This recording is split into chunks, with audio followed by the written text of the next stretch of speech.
Untitled broadcast.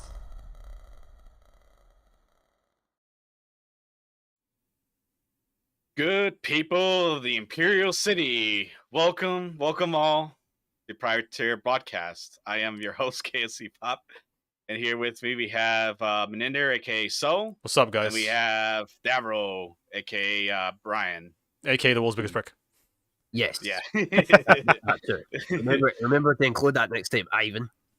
All right. You guys like my little new introduction? I guess liking is one way to put it. Yeah, sure. All right. I'll do good people of the internet. Maybe I'll put that instead. Good people of the anyway, internet, very general term. Good yeah. Anyway, guys, how's everyone doing so far? Great, man. How are you? Unfortunately, we had to push the stream to Sunday. I know it's not a regular streaming schedule, obviously, but we had a very busy week, so we apologize for that in advance for that. Yeah, I think it's been a while we've been online too. I didn't live stream for Wednesday, and we both was in live stream. Oh no, we did live stream on Thursday, right? Yeah, we did. We live streamed Visage. Visage. Checked out Visage. That was interesting. Yeah. That was interesting. Yeah, apologies if you guys see the video. It is a little bit like how you say, like it was kind of like we're having some technical issues during the beginning. Yeah. But middle and the end, man, it was amazing. Yeah. Streamlabs, we got major love for you, man. But like that day it just wasn't working out. So it wasn't working. I don't know, something happened there. Yeah. But Daryl, how are you been? I'm good. I'm really good. I'm feeling Really a bit good? hungry. Yeah, I'm feeling a bit hungry because I was supposed to have some dinner, but unfortunately, I was expecting to have that stream started by 5 o'clock. Like the usual time we usually have these streams at. Unfortunately, just like we pushed it from Friday to Sunday, we also pushed it from 5 to 7. Well, you know how it is. Nothing ever seems to work how you want it to all the time. So unfortunately, we got to account for some time constraints here and there. You know what I mean? So, Brian, you had 2 extra hours to freaking eat. You should have eaten, man. Yeah, whatever. Appreciate the like, Cheryl. Thanks. Yeah, Brian, the entire time you were gone away, I literally thought you went to the kitchen to grab like a snack or something. I'm like, at least do that, man. Come on. Yeah, well, I was under the assumption we were going to start this any second. Speaking of starting this, we got some major topics to talk about. I know we said that in past 2 videos, but we got coming in clutch with these freaking topics, man. I mean, honestly. Actually, I think today's topics will be very interesting. Before we get started on those topics, though, let me give 2 announcements. So, number 1. I know, like the last time we did a podcast, I think we said we're not gonna really look at chat towards the end. I think what we're gonna do this time, just to have more interaction with you guys who are watching us live, is that we're gonna when we're gonna segue to a different topic, we'll look at chat, and if I see something interesting or something to bring up, I'll bring it up towards the audience. But yeah, just keep that in mind. We won't look at chat towards probably at the end of the topic. Yeah, we felt bad about just ignoring you guys the entire time. So you just do your message. We'll try to hook up on that a lot sooner this time as well. Yeah. So. Yeah.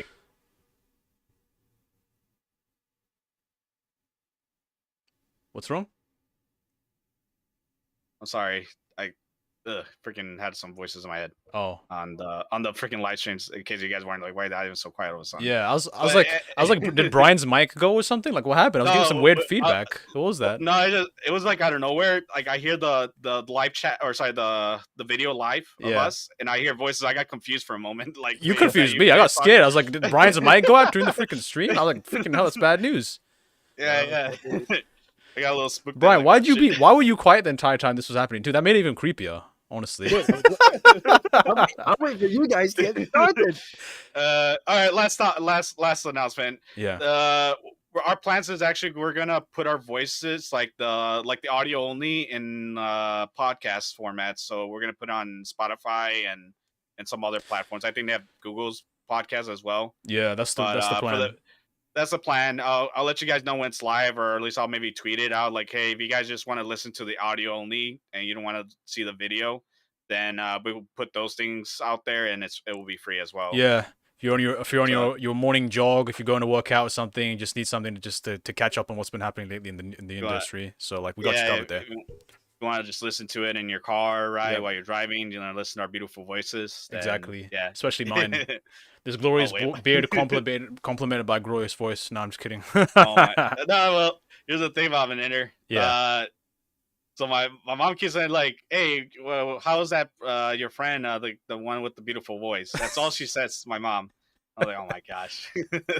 Ivan's mom But got a thing for my voice, man. It's very I guess strange, but it's a so. compliment. I'll take it. So Yeah, take it. Yeah. yeah, yeah. But anyway, let me know how's everyone doing in the chat as well. So we'll get started to our topic. All right. So we're gonna enter into a Angry Joe versus CBS Oh, slash Paramount. that's a big one, So man. That's a big fat one going yeah, on right now. That's a big one. Freaking hell. yeah, it's interesting what's going on. If you want to show the second one, I think it'll be better. There's Second some one. highlights to that one. This Yeah. one. Yeah. So what's happening is this past couple, I will say 1 week or two. Mhm. I'm not sure how long this has been happening. So Angry Joe was trying to like it's been like on his third episode. I think in his third review on the third episode. Mm.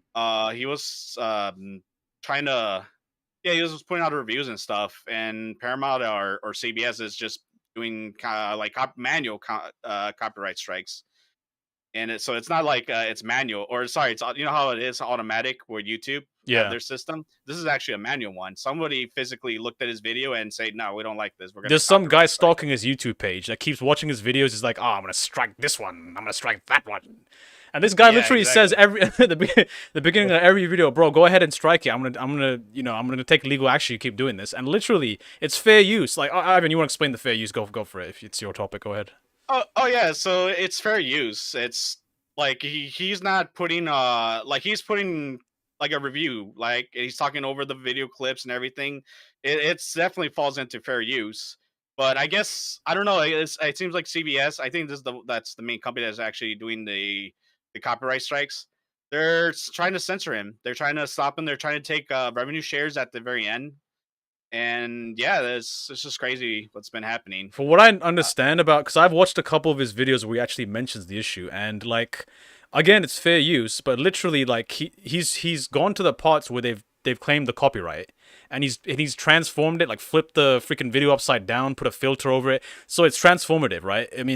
I mean, sometimes fair use falls into a bit of a gray area sometimes. So, like, I guess the, some of the automated systems pick up on that as well. But again, the guy who's flagging this is doing it manually, right? He's manually watching his videos, flagging every single one, nitpicking like the stupidest things. I mean, that you could technically maybe go into a gray area saying that, oh, okay, doesn't fall under fair use and stuff like that. Even though that's stupid though. But like he changed the snippets that they marked, they flagged, and yet he gets copyright strike again for the next one.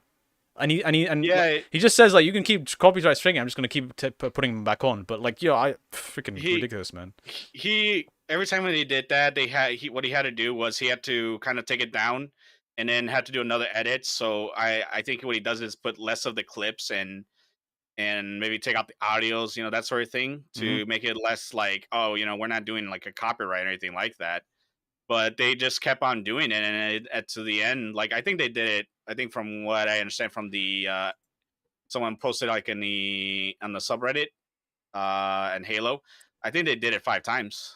Yeah, he released it 5. I think times, he watched 5 episodes and he released 5 reviews. Yeah, so I'd assume he'd done it 5 times. Yeah, they copyrighted him 5 times. CBS for the TV series on what's been happening.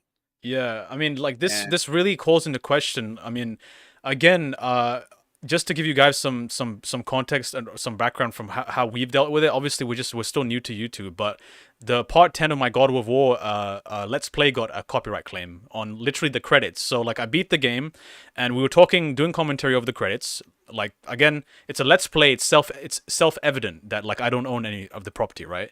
But like with literally the credits are scrolling, the music's playing, and I get copyright strike on the music. I'm like, bro, this is fair use. So like I'm fighting it. So I literally just said, yeah, this falls under fair use. Like it's transformative. We're doing a commentary over this Let's Play, and again, out of the 10 parts of like 3 hours each of Let's Play, you pick the part right at the end. Which literally is still fair use. It's just a commentary and the credits are rolling. What's the issue? So I'm kind of curious. Have you guys ever seen the like the Halo show, like the Halo series? So the Paramount show that everyone's just been roasting to Kingdom Come. I mean, it's kind of picking up lately. What I've been hearing, like the fights with the Spartans actually on the field and like doing the missions and everything. It's kind of echoes how basically all the action stuff is the best stuff. Best part of it, even though, and obviously the worst part was when freaking quote unquote the chief who's playing the Master Chief keeps taking his freaking helmet off every 2 seconds. and ruining weird moments, just taking his helmet off. I don't know. You know that. Yeah, sorry, go on. Go for it. I was just saying, me and Amanda, we can't really watch it right now because it's on Paramount Plus, and unfortunately, we don't get Paramount Plus here in the UK. Unfortunately, we don't. Oh, so you guys can't see it at all? Well, no, we can't watch it at all. We literally have to find some illegal way to watch it. That's just dumb. At least I don't think so. Yeah, and in my opinion, I mean, it was the same issue with Game of Thrones when I was trying to watch it back in the day. They don't have the HBO kind of like app here, so we didn't an opportunity to watch Game of Thrones that way. Like I was watching it through you, Ivan, because you had HBO. I think it was Max or something at the time. Yeah. I remember. Oh, man, that's interesting. You guys haven't seen it yet. Yeah. I saw like screenshots of it, like there was like a nude scene, but you can kind of see the underwear of the woman. Yeah. Like it's just like colored like her same skin. It just looks, the production looks kind of cheaply made. I've only seen a few clips, but that's about it. I did want to watch it because again, it's Halo. That I feel obligated to watch it. I'm sure it's the same with Amanda.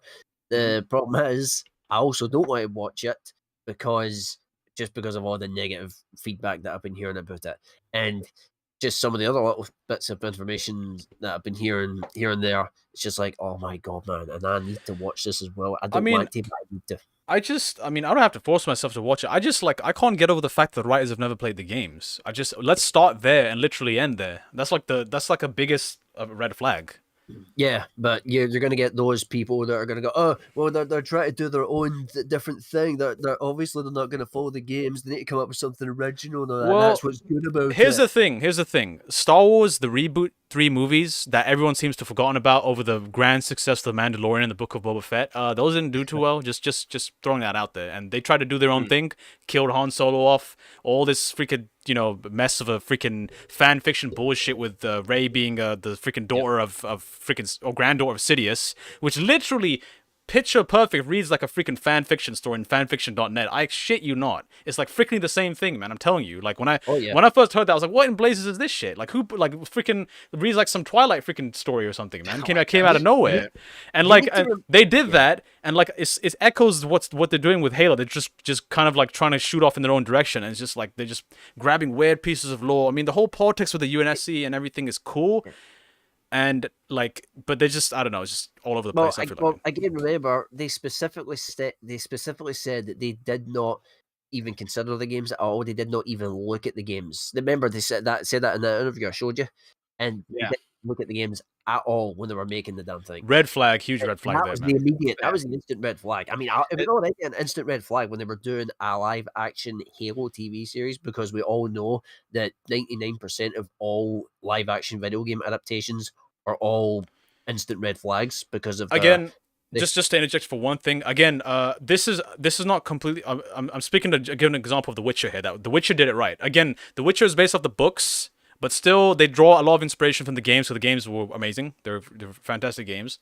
But they did it right, man. They read into the lore properly and everything. Again, it was kind of split between using some influence from the games and from the books as well as a combination. Obviously, they did more stuff from the books, but still, if you got an established universe, you just sack it all and just start on your own and just create your own freaking story and stuff. Like, forget it, man. It's like what's happening in the comics universe now. They just kind of retcon like these stories and create these other weird kind of stories out of nowhere of these superheroes from different universes and alternative stuff. Yeah. So because Halo is so near and dear to our hearts, make no mistake about it, whenever we manage to find a way to watch it, we will review those episodes. Yeah. And we will speak our minds. And if you do not like the criticism and probably the justified BS that we will give it, well then I don't know what to say. I saw some clips of like the awkwardness with Cortana and Master Chief. Oh god, that's terrible. I saw that for the first time, and it has introducing themselves or something like that, and it was really awkward. Like the writing and the dialogue, it was just really awkward. Yeah, they hit the ground just face planting, and now they're trying to pick themselves up to a staggering crawl. Like, I don't know. Yeah, and I understand, like, when you're going to a different medium, like, in terms like, let's say books to a movie, right? You're going to a different medium, and sometimes you can't make it like exactly how it is.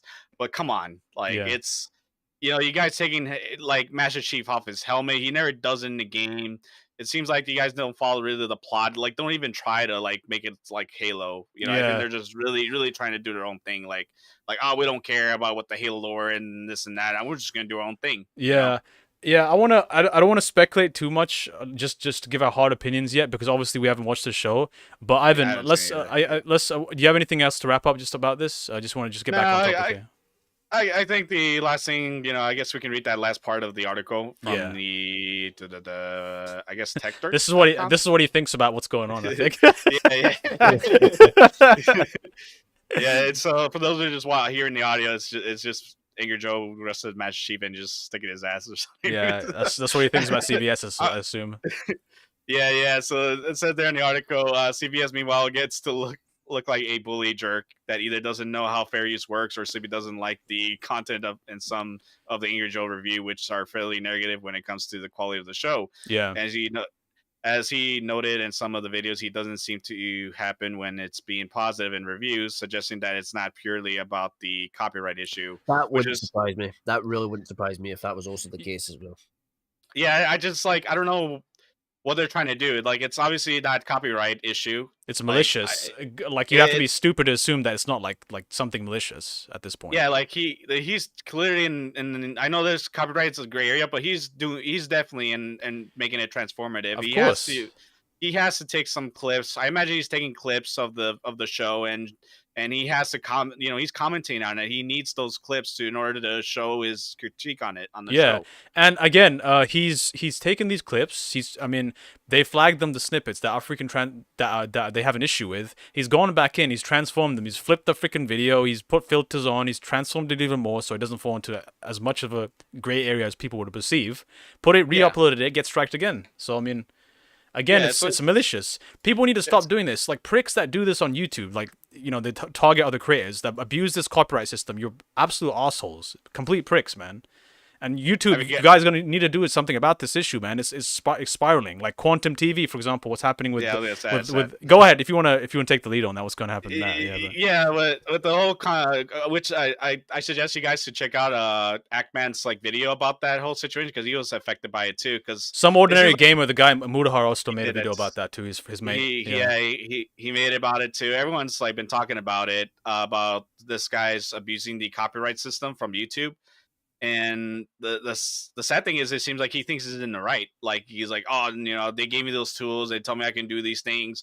And I think he also asked YouTube to help him out with these copyright strikes. And YouTube is like, no, we can't give you legal advice on these things. So I guess he was asking for some advice on things. It's like, no, we can't give you advice because those are just legal things, and get a lawyer. And it's like, oh, well, He said we can't give you advice yet. That would be a good segue to say, this doesn't hold any ground because it's fair use.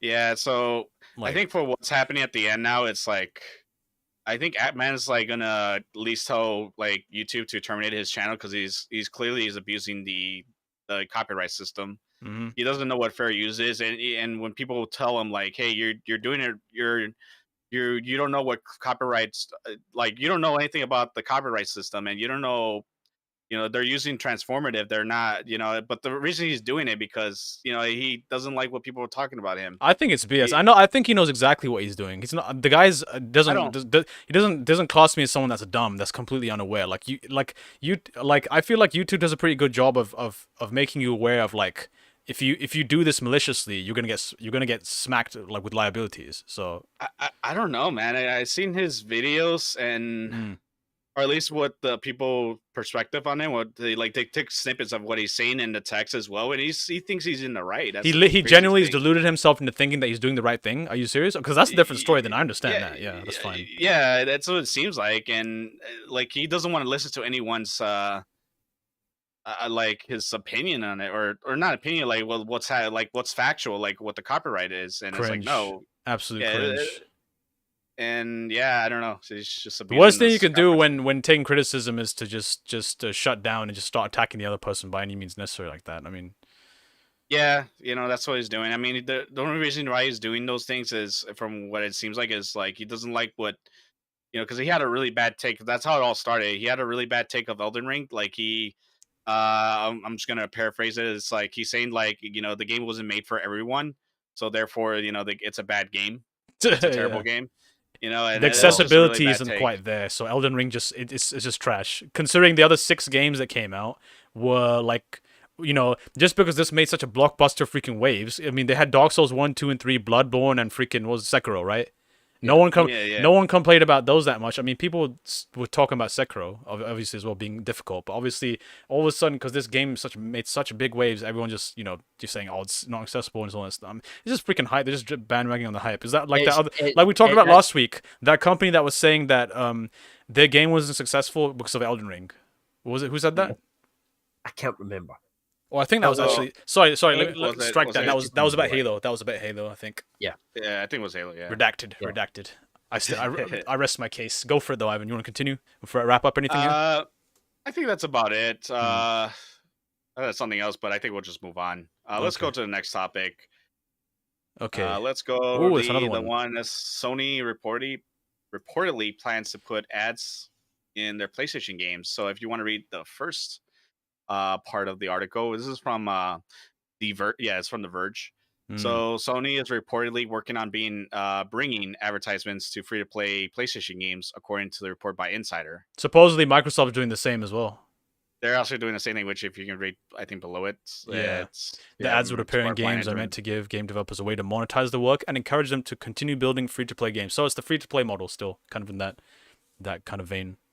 From what I understand, based on that article, it looks like I think they're just trying to like similar to mobile gaming, where they have like free to play games, but then there's like a lot of ads.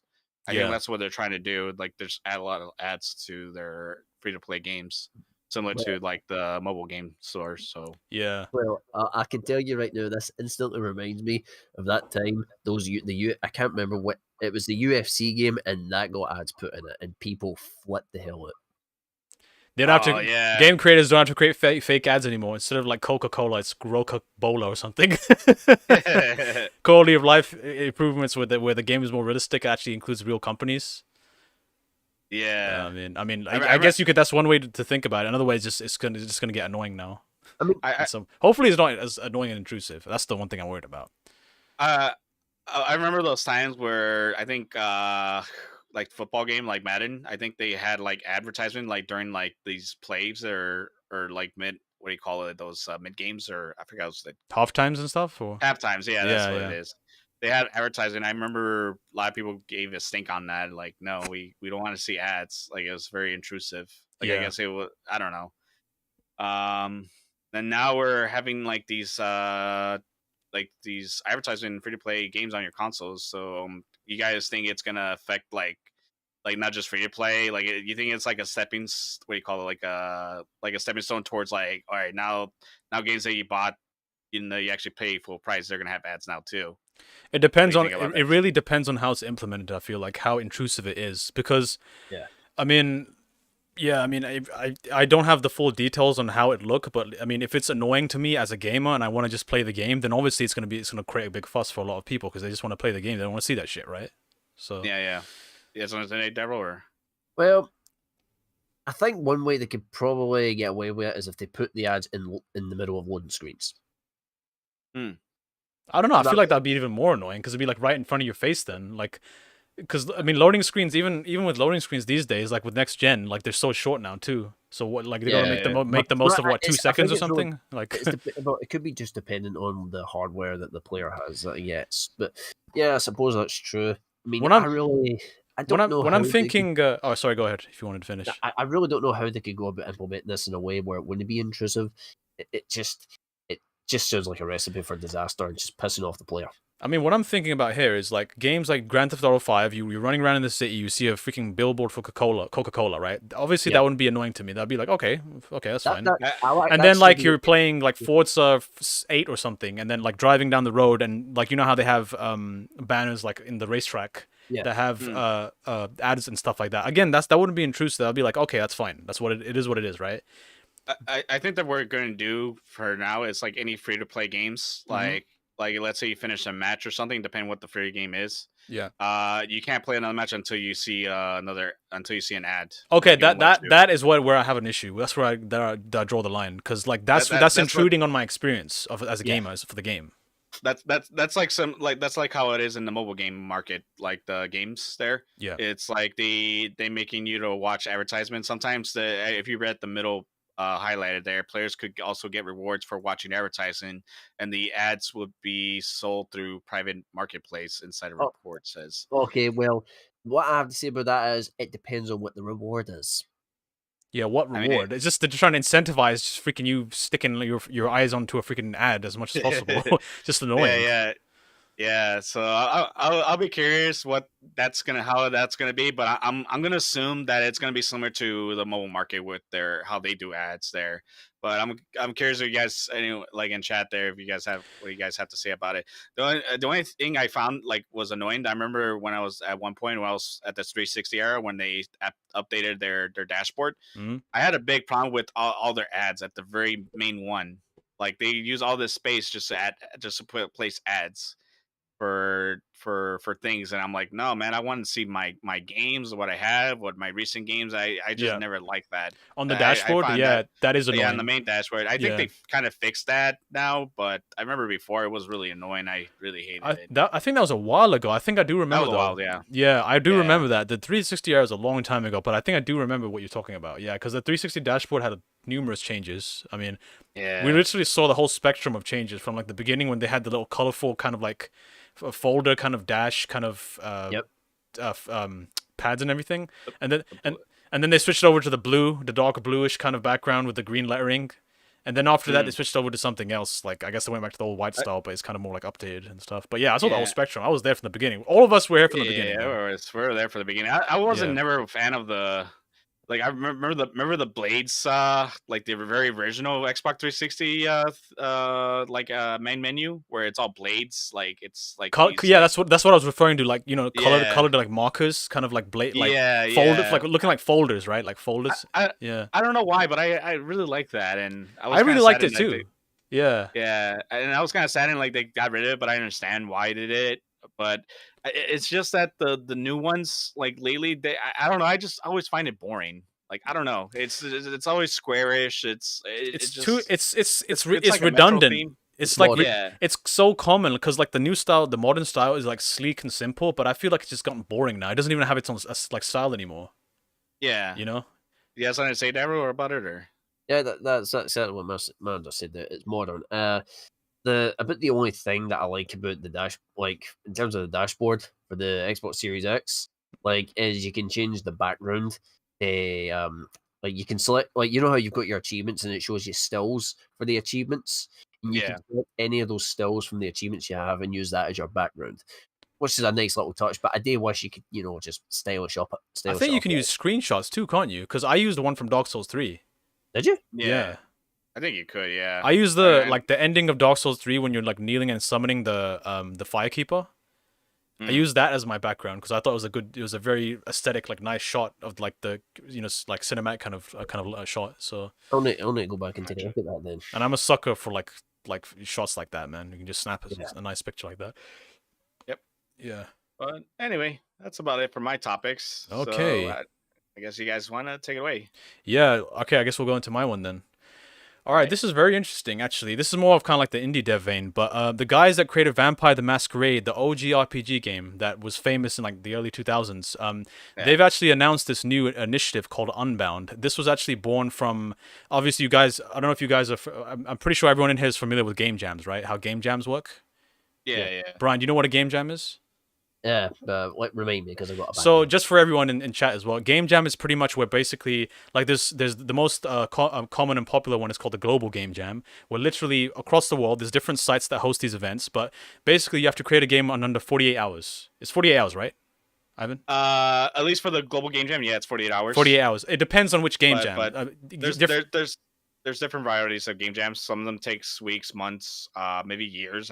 But I don't think I ever Different heard of that. themes from different games, and this one specifically was for from these guys for like the Vampire universe, the Vampire the Masquerade. So basically, the Vampire the Masquerade as an OG RPG is based in this gothic punk kind of universe. I haven't played the games myself, but I've read up on a lot of them. I've heard like they're really great, and basically it's based in the world of Darkness kind of universe, which originated from a tabletop RPG game.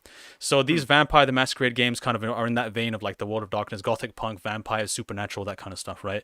So basically, they hosted a game jam called the Vampire Jam, where this was hosted last year, where you have to obviously create a video game and like during the time frame they give, and it was supposed to be created in that vampire universe, the RPG kind of supernatural vampires and everything. And out of that, they decided, okay, that done really well. We had over 80 submissions on that. Let's create an initiative where let's take it to the next level, where you can create your own game based in this universe and you can monetize it and sell it. That's crazy, man. That's pretty sick, honestly.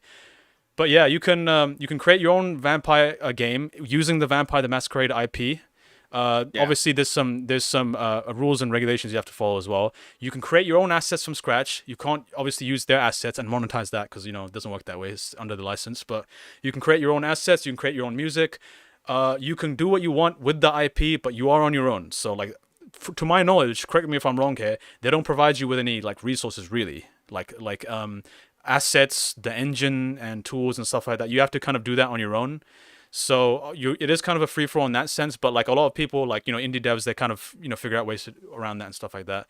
But yeah, create your own game. There is some support available though. They have a Discord community. You can obviously go on Reddit. You can go on your engine's forums like Unity and Unreal Engine and all that stuff, and like post your information about how I need help with this and that, and they'll obviously provide you with some support there.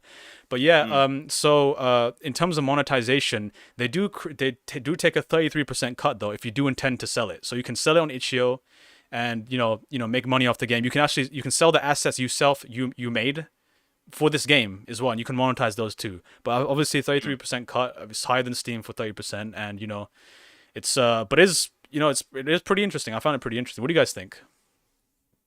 Well, how much the percentage? You said 32%, right? 33%, yeah. Okay. I don't know if they're acting like a publisher. Like, that's what I'm trying to figure out. Like, how they're helping you by taking your 32%. Yeah. So this is listed in the licensing agreement, but yeah, the marketing aspect of helping you to publish and market is a bit of, I think it's something you have to agree with them. It's listed in this licensing agreement, which I can pull up here.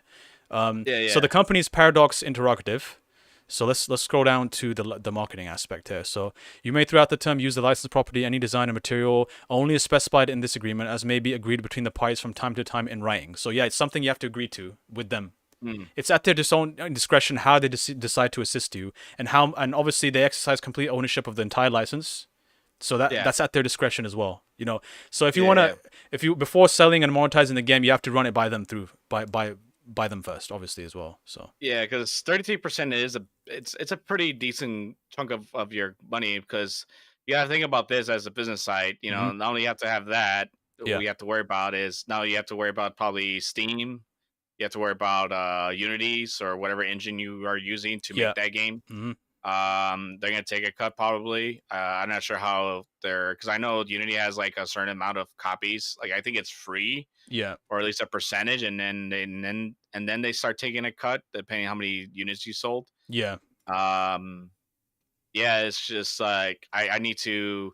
It could be worth it if you're a big fan of the Masquerade universe, Vampire the Masquerade universe, just in general.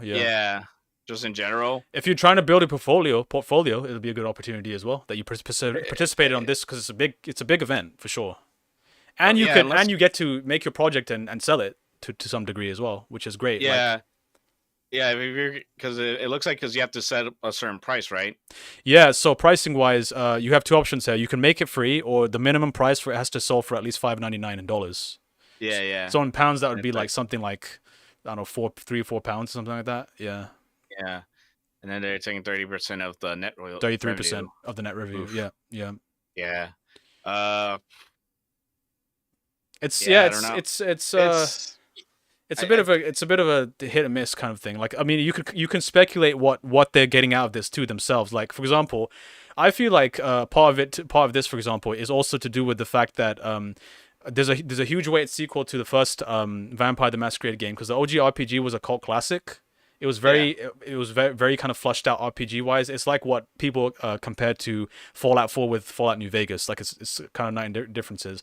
And by that I mean, when they're working on a sequel to this game, Vampire the Masquerade Bloodlines 2, and the trailer was released, and it was way too like actiony, kind of like Michael Bay-ish kind of style. Like, it was literally like what Fallout 4 was like for like Fallout New Vegas, like the bare bones.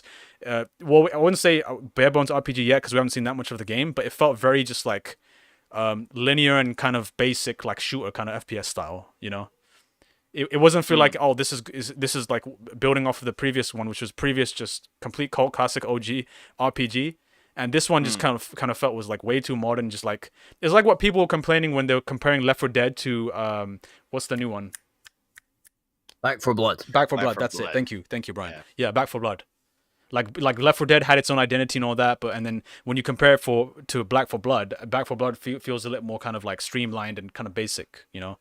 Yeah. And everyone's worried about the RPG. So I feel like, sorry, just to finish this, Ivan. Yeah, finish up. Yeah, they feel like I feel like the part of the reason they did this initiative as well is because they want to figure out what the fans want. Because obviously the reception to the trailer wasn't that great. I feel like just generally across the board, people were like, "Where's the OG RPG that everyone was in love with?" It was so like dense, you know, and complex. Yeah. So, but yeah, go ahead. What's your guys' opinion? I was gonna say, like, I was reading like the description there, so I guess you can use their like what their stuff, you know, their IPs, like in, I'm assuming their art and whatever. It's because it says here owning your assets, because I guess any assets you create that's not part of their assets from the Vampire Masquerade, like IPs and all that. I guess it's yours, and you're free to distribute, like for example, art book, soundtrack, asset store. Yeah, everything you create that's original, but it's based in the universe, but it's original to that universe still. Yeah. It's yours. You can sell it. You can do whatever you want with it. Yeah. Obviously, they'll take a cut though. They'll take a cut from it, but it's still yours. Yeah. I don't think they take a cut from those. Maybe not. I don't know. We probably have to read the licensing agreement below. So yeah. Let's actually see. I'm actually curious about that. But yeah, I'm just worried, like, because I'm thinking like a business perspective, you know, like, you know, if they're gonna take a 33%, like what is that 33% gonna help me, you know? Yeah. You know, are they gonna help me with ads or advertisement? Are they gonna provide me some assets? I don't know, or is it just purely like, oh, just use our IP 33%? Yeah, I think it's still, literally this news just broke literally a couple of days ago, so this is still up. If you guys want to try this out, go for it. It's the website's worldofdarkness.com/unbound. You can check out the license agreement from top to bottom, read it yourself. If you're interested in doing that, you can join the Discord community. Maybe they'll give you some more information there as well. But yeah, it's all there for you if you want to check it out. It's interesting. Yeah, if you guys, for those that are creating games, I guess just keep those in mind, you know, because at the end of the day, if you're trying to sell a game, you know, you want to make some sort of money out of it, you know. I think the most priceless thing you can get out of these opportunities, even though they might not be the best, may not work out the best in your favor, they're still putting you on the map somehow. And when it comes to, if you want to pursue this full time, especially if you want to do what we're doing, like, I'm not going to say we're like on a pedestal, like we're up there, we can give you advice to everyone, but we're just kind of like, just from our perspective, we're trying to literally just get put on the map. That's the beginning, right? So this will help you build up a portfolio, get your feet wet, practice with an IP that maybe you're interested in making game for, and literally all you have to do is just, like, you know, the sky's the limit. Pretty much just get to work. I think it will look on your portfolio, especially if it's like, oh, it's using the you know, Bloodline Masquerade, you know, type of you know, world and IP. Like, oh yeah, you know, IP, and it's like, oh, okay, this guy's done this. This is actually it's a popular IP, you know. Yeah, should hire you, you know. You know, it's interesting, just to just think of the corner of this as well, like, just to give you guys a perspective. Now compare this to what Nintendo's done for like Super Smash Bros. And Project M. Like, in contrast, like, these guys are like, okay, make these games, right? They're encouraging everyone come together and like make the games in our universe. We want to encourage you to make these games. Now look at Nintendo, what they did for Project M, because everyone knows about Project M if they know anything about the, you know, the Super Smash Bros. Community, right? Project Yeah, M was they're smacking down on Project M, and obviously Brian, you know about the Metal Gear Solid Fan remake that was cancelled by Konami. That Yes, I do know about it because I auditioned for the damn thing. yeah. I Yeah, in remember that contrast to too. these companies that are freaking cracking the whip on these IPs, like these guys like out there just come create games and have fun with that IP. I found that really refreshing. So Yeah. interesting. Yeah, I think Nintendo also tried to shut down. Like someone made a fan creation of Metroid, like they their own thing, but I did hear about it's that part of the too. Nintendo, Yeah. Metroid universe, and they did a DMCA, and they say, yeah, if you guys continue on, we're gonna sue you, and they had to stop.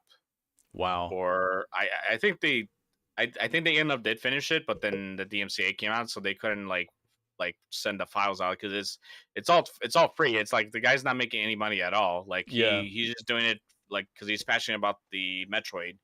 He loves those games, Yeah. and unfortunately, like Nintendo just like no, you can't do that. We're gonna DMCA you. If you try to like send those files out, then you're gonna get sued. Wow. Freaking hell, man. Uh, but yeah, that's what happened. Way to crack And down on people's freaking innovative imaginations. They love your freaking series, and they just, especially like if you think of anime, like the Team 4 Star guys we're trying to do with Dragon Ball Z. They love the show. Yeah, freaking what was the company? But Brian, Was it? Toei. Yeah, was cracking down on them for freaking loving the show and adding homage to it with all these fan creations and stuff. I mean, come on. It baffles the hell out of me because they're basically advertising the franchise itself and getting more people to watch it. So you'd think that Toei would be like, "Oh, more people are watching that, and now they're coming to watch this. This is a good thing." Yeah, I'd But say that's a good thing, really. Yeah, I mean, what are they really losing out on? They've made their money from the show, the games, whatever you want to call it. You're just getting more publicity, and your product's being pushed out to more people. Yeah, exactly. And these projects are just bringing in more people and getting even more people coming to watch it. So it's like, what the heck? They only have everything to gain. yeah. What do you think about that, Ivan? Well, I was gonna say too is like I think sometimes with companies try to copyright, like they're trying to protect their IPs. At least that's the idea. Because if they don't actually try to protect their IPs, and then more and more people using their IPs, then I think they just they lose their IPs, or or at least it'll be a lot harder to I don't know. defend their I feel IPs. like Japanese companies in particular just so shit scared about like the IPs being used. This is ridiculous. I don't know, man. Yeah, I don't know either. At least that's what someone told me. I don't know if it's true or not. IPs being used gets more eyes on the IP. It gets more people interested. Yeah, It doesn't make sense. at It least that's does. the idea too. Like to me, like the best way to use like a copyright is like if someone is trying to like take your whole game and sell it for themselves, Yeah. and like you didn't do any work, you didn't create it, what the hell you're doing, and that's when like a copyright should definitely That's like a strike on rare that case person. though. Like most people are doing transformative homages to like these IPs. I don't say it's that rare, but yeah. The ironic thing about it is they're cracking down on fans that do these fan-made projects to gets more people interested in their IPs and franchises as a result, and yet they don't crack down on all the Hollywood types that absolutely butcher their franchises with their own American or live action adaptations. Yeah. Like Death Note. Oh, don't even get That was so bad. And Dragon Ball Evolution obviously is that one speaks for itself. I mean, I should have even mentioned that name. It just kind of like leaves a bad taste in my mouth. So, but I don't know. I don't know much else to say to this. Like their the World of Darkness thing, promotion, that sort of thing. World of Darkness universe. I guess for those who are curious, and if you're into the Vampire Masquerade or maybe vampires in general, maybe check it out and see if it works out for you. Just keep those things in mind about avenue sharing, as well, especially if you're going to use like an Unity engine, and I'm sure like Steam store has their own like they take a cut as well. Yeah, 30%. So keep all those things in mind, and then and if you think it's worth actually putting your production on it and put risk on it, then go for it. If not, then maybe just do your own thing. Then it's like, nah, screw that. I'll make my own universe. Yeah. If you don't keep your feet, there's not knowing where you might be swept off to. Yeah, I guess it depends like Bilbo says. Yeah. I guess it depends what you're trying to accomplish at the end of the day. If you're trying to get like a good portfolio going, then I guess that probably could be worth it. The important thing here is this is our time. Just get Mhm. started. Start somewhere. Just mess around. Like do anything. Yeah. Get going. Like this is the time for indies, man. Like our golden era is going to be going for a while. I'd say we're still on like literally the eve. It just started and it's going to keep going for a while cuz Yeah, especially when you consider so many games are getting monetized to hell now that it's just like many people will be turning to indies to actually get their money's worth out Well, I of a mean, fun game. just in general, Mhm. AAA is just stagnating. It's just getting boring. Like the same shit over and over again. People are turning to new concepts. They want innovation. So indie games, like the spotlight's on us basically. So to Yeah. do something about that, yeah, for sure. Yeah, like Shovel Knight. I think that brought some really. I know it's like kind of like similar to what's that freaking game, like that DuckTales one. But like it's been like people are trying to want something different and unique, and that's always been like there's a lot of other games too that does unique concepts. What games that does a unique concept you guys can think of that's indie? Uh, I think. Well, I was playing this. No One Lives Under the Lighthouse. Hmm. That's like that's like a horror game that's really been made. So it's like a horror adventure game, and I enjoy a lot of horror games, but like AAA industry doesn't really make that many horror games. They don't. Oh, Yeah, there's a huge the market for only it. I feel like there's a huge Like market for it. Like everyone loves them. for yeah, other example, than Resident Evil, but yeah. for Sorry, go ahead. example, for examples though, Ivan, would Among Us count? Oh yeah, Among Us, of course. Yeah, that's a really unique concept Among because Us is yeah. that's like a social experiment in a way. Oh, you're damn right it is. It is the friendship destroyer. Yes. It's to do with the social in general. Like it creates friendships, it destroys friendships. Yeah, because it's like, oh, I saw that. And it's like, no, you didn't. It's like, you're a liar. It's like, who do you believe? You Yeah, can compile. that's Let's a just great say one. when you play that game, you can compile psychological profiles on people and like kind of see like what kind of under pressure what kind of people they are. Like you accuse them of something, they just get Yeah, freaking backlash and stuff. Yeah, it's funny. yeah. If you guys, for those that are trying to make a game and want to make it successful, try to come with something unique. Because don't try to make oh, I'm just gonna make a first person shooter, because you got to keep in mind if you're gonna make a first person shooter, you're competing with Call of Duty. Make And something Halo. unique. Call of Duty, Maybe Halo, all kinds of games. Yeah, yeah, like for example, Super Hot. Like it's a first person shooter, but has a unique twist. It's every time you move, yeah, every time you move, time moves as well. So No, you have what to you meant plan out to your shots and all that. So Mm. that's a really unique concept, and it's what you meant to successful. say, Ivan, was every time you stop, time stops.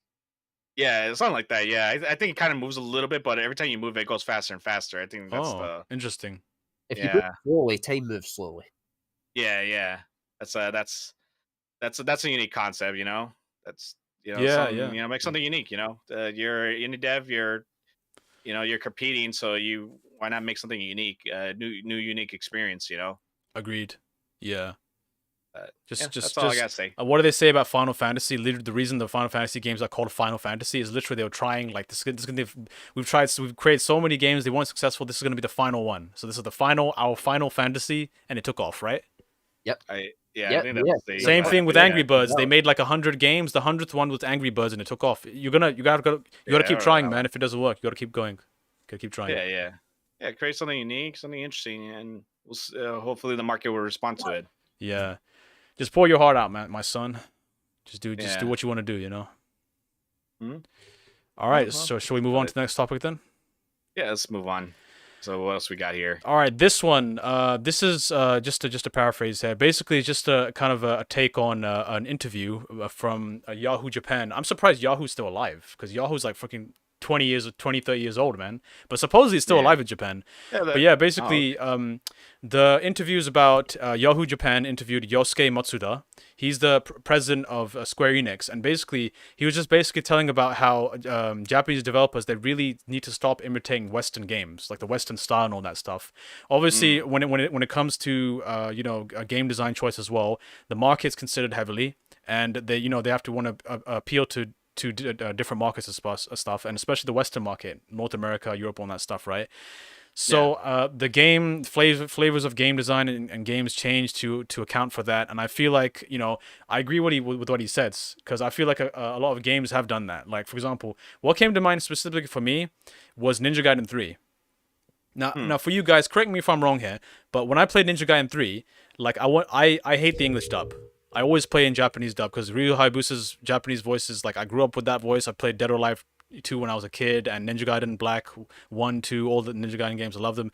Ninja Gaiden 3 was freaking god awful. They've helped resurrect that a bit with Razor's Edge, but still, one thing I noticed in Ninja Gaiden 3 was that it seemed like the original dub was in English. The motion capture for the conversational mouth movements and everything and all that it looks like it was done like like an English studio, and they dubbed it in Japanese, which makes no sense. Because like I'm like, this is a historically Japanese game that has its like, I don't know if localization is the correct word here. Is that the correct word or not? But I don't know. But like, just saying, like this, it was motion captured in English, and it doesn't make any sense. It's so weird. Like, this is a Japanese game. It goes to show how hard they tried to appeal to Western market. Like, they made it so linear, and like you can only use one weapon, like the dragon sword, instead of like the multiple weapons you could use in the previous games. It was just a god awful failure.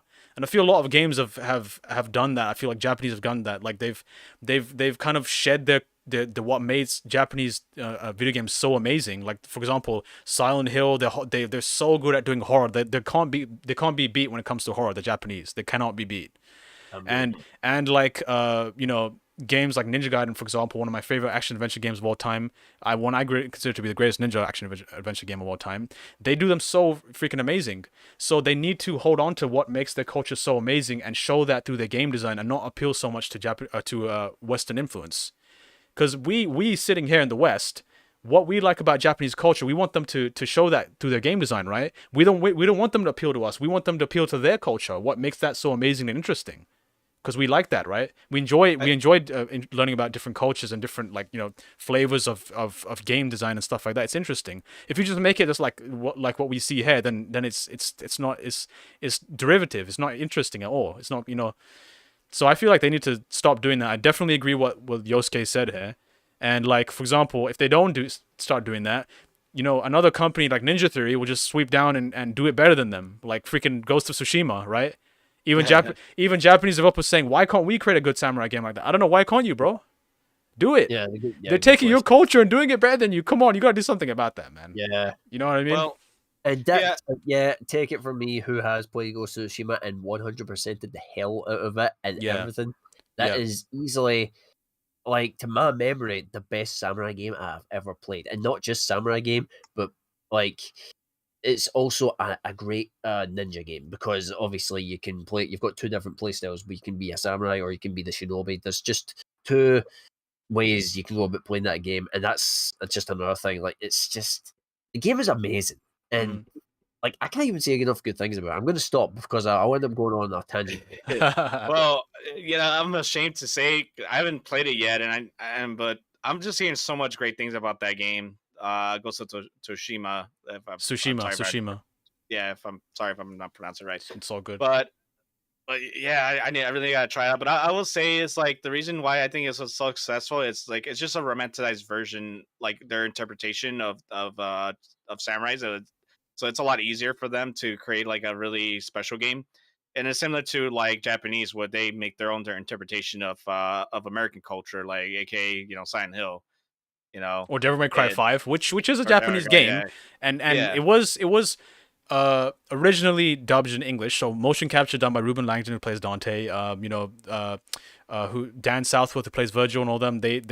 Was all done in like English kind of flair in Japan, I think. I don't know how they did it, the motion capture, but yeah, obviously that's different because it's set in like a romanticized West, I suppose, right?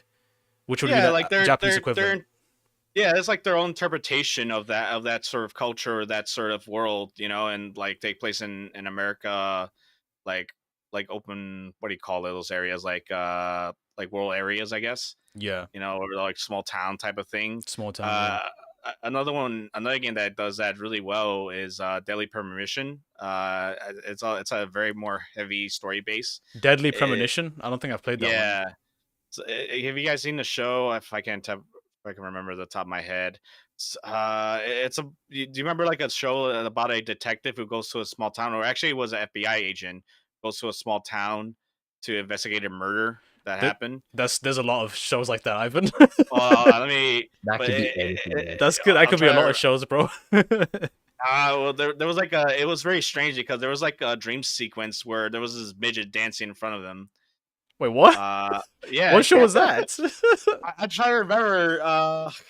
Freaking A, I don't remember. Yep. All right, you know what? Get back to us about it. Yeah.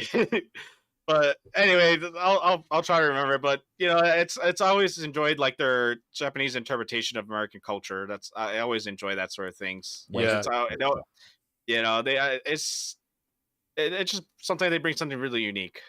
Something interesting perspective on things. Yeah. And But for all intents and purposes, please, guys, if you're making your games, just make them how you feel like you want to make them. Don't worry about the market so much, man. Like, I understand it's a huge factor for selling a game, but seriously, we want to see how interesting your culture is, and just do what you want to do, and just don't hold it back, So. Oh yeah, definitely. Don't worry about like the West and stuff like that, man. We're bored of games here. They're freaking annoying. They're boring. Like, we want to see other cultures, man. Honestly. Well, it's just bringing different. Like your own unique perspective. That's what we're looking for, Yeah. And we're not like, if you're just trying to copy what we like, I don't think it's gonna work out, because it's like you don't live in our culture and you don't understand fully the thing. So that's why, but that's okay, Yeah. That's why we want to see a unique perspective on Western culture. For sure, man. But that's why I gotta say, I think the reason why they're doing it is because America, it is a big market there, and they're trying to appeal to them. I don't know. I don't really agree to that. I think I think as long as you guys create something unique and your own version of it, or something like that's interesting, that you guys or they want to create, and the gameplay is fun, and I think it's what should be successful. Take home message is just work on creating a good game, and don't let that change the so much of the game. Like, because that's what's gonna, like, whatever your take is, it's probably gonna be interesting because it's a lot different. You can't compare Japan to here. It's a lot different, right? So yeah, it's modernized, of course, but like our cultures and beliefs are very different, and it's very interesting to see that. So. Yeah, that's what we want to see. Ryan, what do you think? Just any last words on this before we move on? Not that I can think of, no. Okay. All right, last segment here. This is very interesting to me because we got a lot of friends that are huge fans of Portal. But Valve might actually finally be breaking the mold with a is it called a tri-sequel? Or like a second sequel? Part 3 of something. They can finally count to 3. They can finally count to 3? Oh, yeah. Okay. So Portal 3 might possibly be in the works. One of the writers behind the Portal 2 games, what's his name? Eric Walpole. So basically, he was doing an interview, and he was just basically saying, I quote, he was saying, "I'm not getting any younger. We're reaching the point where it's crazy to think the original development team behind the Portal games literally going to be too old to work on Portal 3, so we should just do it." So basically, his perspective is like, yeah, I do want to create another Portal game, but the issue or the concerns are logistics, because obviously it's like a 300. I think they said something about it being a 300-man team. Where's the logistics going to the development versus like other business ventures and stuff like that? Because obviously, what's on Valve's radar right now, the Steam Deck literally was just like put into full production and released. They're releasing updates for that as well, so their focus is on that. I think their focus has been on like technology lately. Like obviously, Half-Life Alyx was a VR experiment, which was very successful. We didn't get the Half-Life 3 one we wanted, but we got something which was kind of like a troll, I feel like, at times as well. But everyone liked it. I haven't played it. Ivan, apparently didn't you play it? Sorry, which one again? Half-Life Alyx. I have it, but I haven't played it yet. But I am playing more and more VR games. Yeah. I bought a couple more. I need to start playing them because I got a cable now that I can connect to my PC. Yeah. And I can start playing it on my VR. And I did try some games, and then I was really impressed how like good looking some of the games are in this for a really cheap device. Like, it's $300, whereas like sometimes you have to pay a lot more to get a much better quality. But it's a decent quality. Yeah. For those that are just want to get into VR, I think it's pretty good now. It's Oculus Quest 2. I think they're making another one now. Maybe you guys should wait for those that are interested. Yeah. I think they might announce a new one soon. Yeah, I don't know how much Valve's gonna be sitting in that vein with the VR stuff. Obviously, they've kind of dipped their toe in with Half-Life Alyx, which was a great success. And excuse me, I'm they did also use some new technologies in VR as well, didn't they? Like hand tracking and stuff, which is new. Some new I stuff. think so. I don't know too much about the game, but it could be. The Oculus Quest 2 has hand tracking, for those who don't know, Hmm. where they actually, I don't know how they do it, but it's kind of crazy. So you stick your hands like towards in front of you like this, Yeah. and your hands actually, it was very accurate that your hands could get tracked.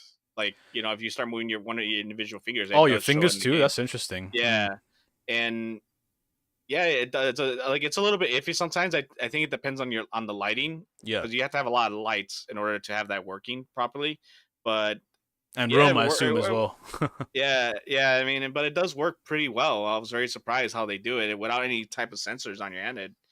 The headset actually that works like that. And keep in mind though too, there's no like light boxes around your house like other VRs. It's all the sensors are on the Oculus itself.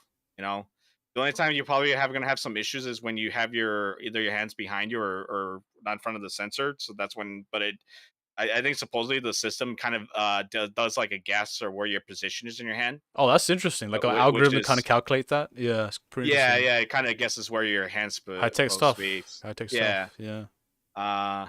because otherwise you have to have like sensors behind you as well, so that way you can track, for certain situations. But for the most part, most part of your hands are going to be obviously in front of you. Yeah. Yeah. So, but yeah, I mean, go ahead, the Ivan. future is coming. I was gonna say the future is coming for VR. I think, for the people, for those of you trying want to develop games, maybe you should guys look into VR like development. Yeah. It's easier than ever now, especially It's in blowing Unity. up. I don't It's know. huge. Yeah. Yeah, I don't know how it is in Unreal Engine, but Unity for sure. I seen like APKs that you can use to create VR games, and they're easier nowadays. So Yeah, and there should be a no, lot of there's a lot of resources up for that on YouTube as well. I'm pretty sure, like if you want to get started in yeah. your VR games and like where to, I'm sure there's courses on Udemy about that too. One of our friends who's in the AAA game industry, literally one of his high school projects was a VR game. Like I think that was his first major project. So Yeah. I think Dale he can tell you about it, Ivan. Is like I think it's like I can't remember what it was called, the name, but it's like it was pretty interesting, like game. Yeah. Yeah. I just I think Jonathan's with us in the chat, by the way. He says bananas. Yeah. I saw that and But, just ignored it because she's just chatting shit as usual. Anyway, so Portal 3. Yes. Is it going to be VR? Or what they say about what they're going to do? Are they just starting out, or what's right now? Right now, one obviously this guy was a writer on the previous two games. He's expressed interest in wanting to make it. So taking this forward really depends on how they want to sort out the logistics of it. Like he was hypothetically speculating what could be done. Like there's 300 employees. He's talking. I don't know what the breakdown is between the production side versus the Steam business side, because obviously Steam's priorities probably on technology right now with Steam Deck and VR and stuff like that. So it's kind of I think Steam wouldn't mind making another Portal, because it looks like they're pushing VR not right now, their headset, because they have their own headset right now, and that's the kind of, at least that's what it seems like, the reason why they're creating like Half-Life Alyx, right? Because they're trying to, because Game News says like it doesn't matter what your technology, your new technology is, if it doesn't have the games for it, it's not going to be successful. Very true. I think Portal and VR would be amazing, to be honest. That'd be awesome. And I think it would be very interesting and successful if they create like a Portal 3, but like in VR. Yeah. And I think that'll be a very interesting experience. That might very well be it. I mean, that might be what they're considering. I mean, yeah, I could see like so much possibilities and so much unique things. The important thing is they need to do that, because the expectations will just gonna keep mounting, because they gotta break the memes for counting the 3 with this game. Like if they're not gonna give us Half-Life 3, they need to give us Portal 3, man. Like honestly. Yeah. Every time they stay silent and just keep putting things off and not announcing anything, then the expectations just keep mounting. Like I was telling these guys like off air, like when you're talking about Half-Life 3, it's been so long for the third game to come out. Like I feel like at this point they're just afraid of releasing it because the expectations are so freaking high now, and they keep putting it off. More It's and like more, it's like an endless cycle. Like the expectations are so high, let's put it off. Oh, we're putting it off. The expectations are getting higher, and it's gonna keep getting cycling like that until it gets like, oh, we put it out and then it doesn't do so well. You know, the memes come to a screeching halt, and then like it's just just ends there. Everyone always says as well with the third game, it's like you're experimenting with the first game, second game you're refining the game, the third game doesn't do so well. You know, usually that's like the formula for like what happens with sequels and stuff. But I mean, Halo and Call of Duty have managed fine for the most part.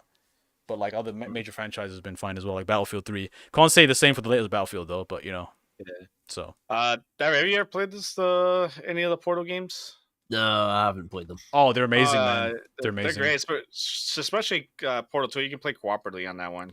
It's all puzzle games, like using portals to get to the end of a particular area.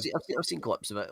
It does look pretty fun. Yeah, it's fun for sure. Yeah. Maybe check out the first one though too, because it's pretty short experience as well. So it's whenever you have the chance, I'm sure you can get it for. It's weirdly satirical and funny as well. It's just like so strange. It's so bizarre. The first one. Yeah, that's what I like. I remember playing with the Orange Box. I think they had like a bunch of games in one. I played Orange Box too. Orange Box OG, man, for sure. And that's how I got introduced to Portal. And I think it first came out on PC at first, but I think they released it with that. Yeah. Which I'm kind of 2007. Did that. Yeah. But anyway, for those guys who haven't checked out Portal, you guys definitely check it out. For sure. I hope they make Portal 3. If they do, and I hope they make it in VR. If they do too, the VR will be even more excited. They're gonna put a huge spotlight on VR because everyone like VR really started. I feel like blowing up as well when they announced Half-Life Alyx, and it did so well. And I need to play that. I'm probably gonna play it right after this, maybe. So I made you do something funny as well. Yeah. This is some interesting artwork. Is this from? I think this is the chick that you play as in Portal 1. I think this is her design. Yeah, it looks pretty similar. I don't remember having a tattoo, but she was always covered up with like. I can't remember her name. What was her name? I think it's just concept art. Yeah. But yeah, Valve, if you're listening, guys, like, please, Portal 3 VR would be awesome. It'd be a very interesting opportunity, an amazing opportunity to do that. So for sure. Especially in VR. So if you guys are trying to push VR, like I think Portal 3 will be a very great way to use VR. Major contender for VR. Major contender. Yeah. This is a great. Everyone loves the Portal games. So I think it'll be even greater than freaking Half-Life Alyx if they could do it right. Because I could think a lot of possibilities with VR. Yeah. By using Portal 3 or make Portal 3, Yeah, for sure. So I can't wait. All right, guys. Well, I guess I'll pass the torch to Brian now. All right, let's go. Let's go for it, Brian. Okay, well, before we jump over to the next, which I'm going to assume is the last thing we'll talk about, let's make a quick stop to this, which I think's worth a brief honourable mention. Obviously, we love our retro games because we freaking grew up with them, and and I'm also a big fan, and Mando, you're also a big fan of Teenage Mutant Ninja Turtles. Yeah, I can't remember the last time I played a Teenage Mutant Ninja Turtles game, but obviously, it's pretty common knowledge at this point that we're getting a new one, which is Teenage Mutant Ninja Turtles, the Shredder's Revenge. And obviously, you've seen plenty of footage, plenty of clips, and some teasers, trailers, blah, blah, blah. They've definitely captured the retro look for it. I don't know. At first, I was a little bit iffy about them giving it a retro look. But at this point, it's actually grown on me after seeing plenty of the gameplay.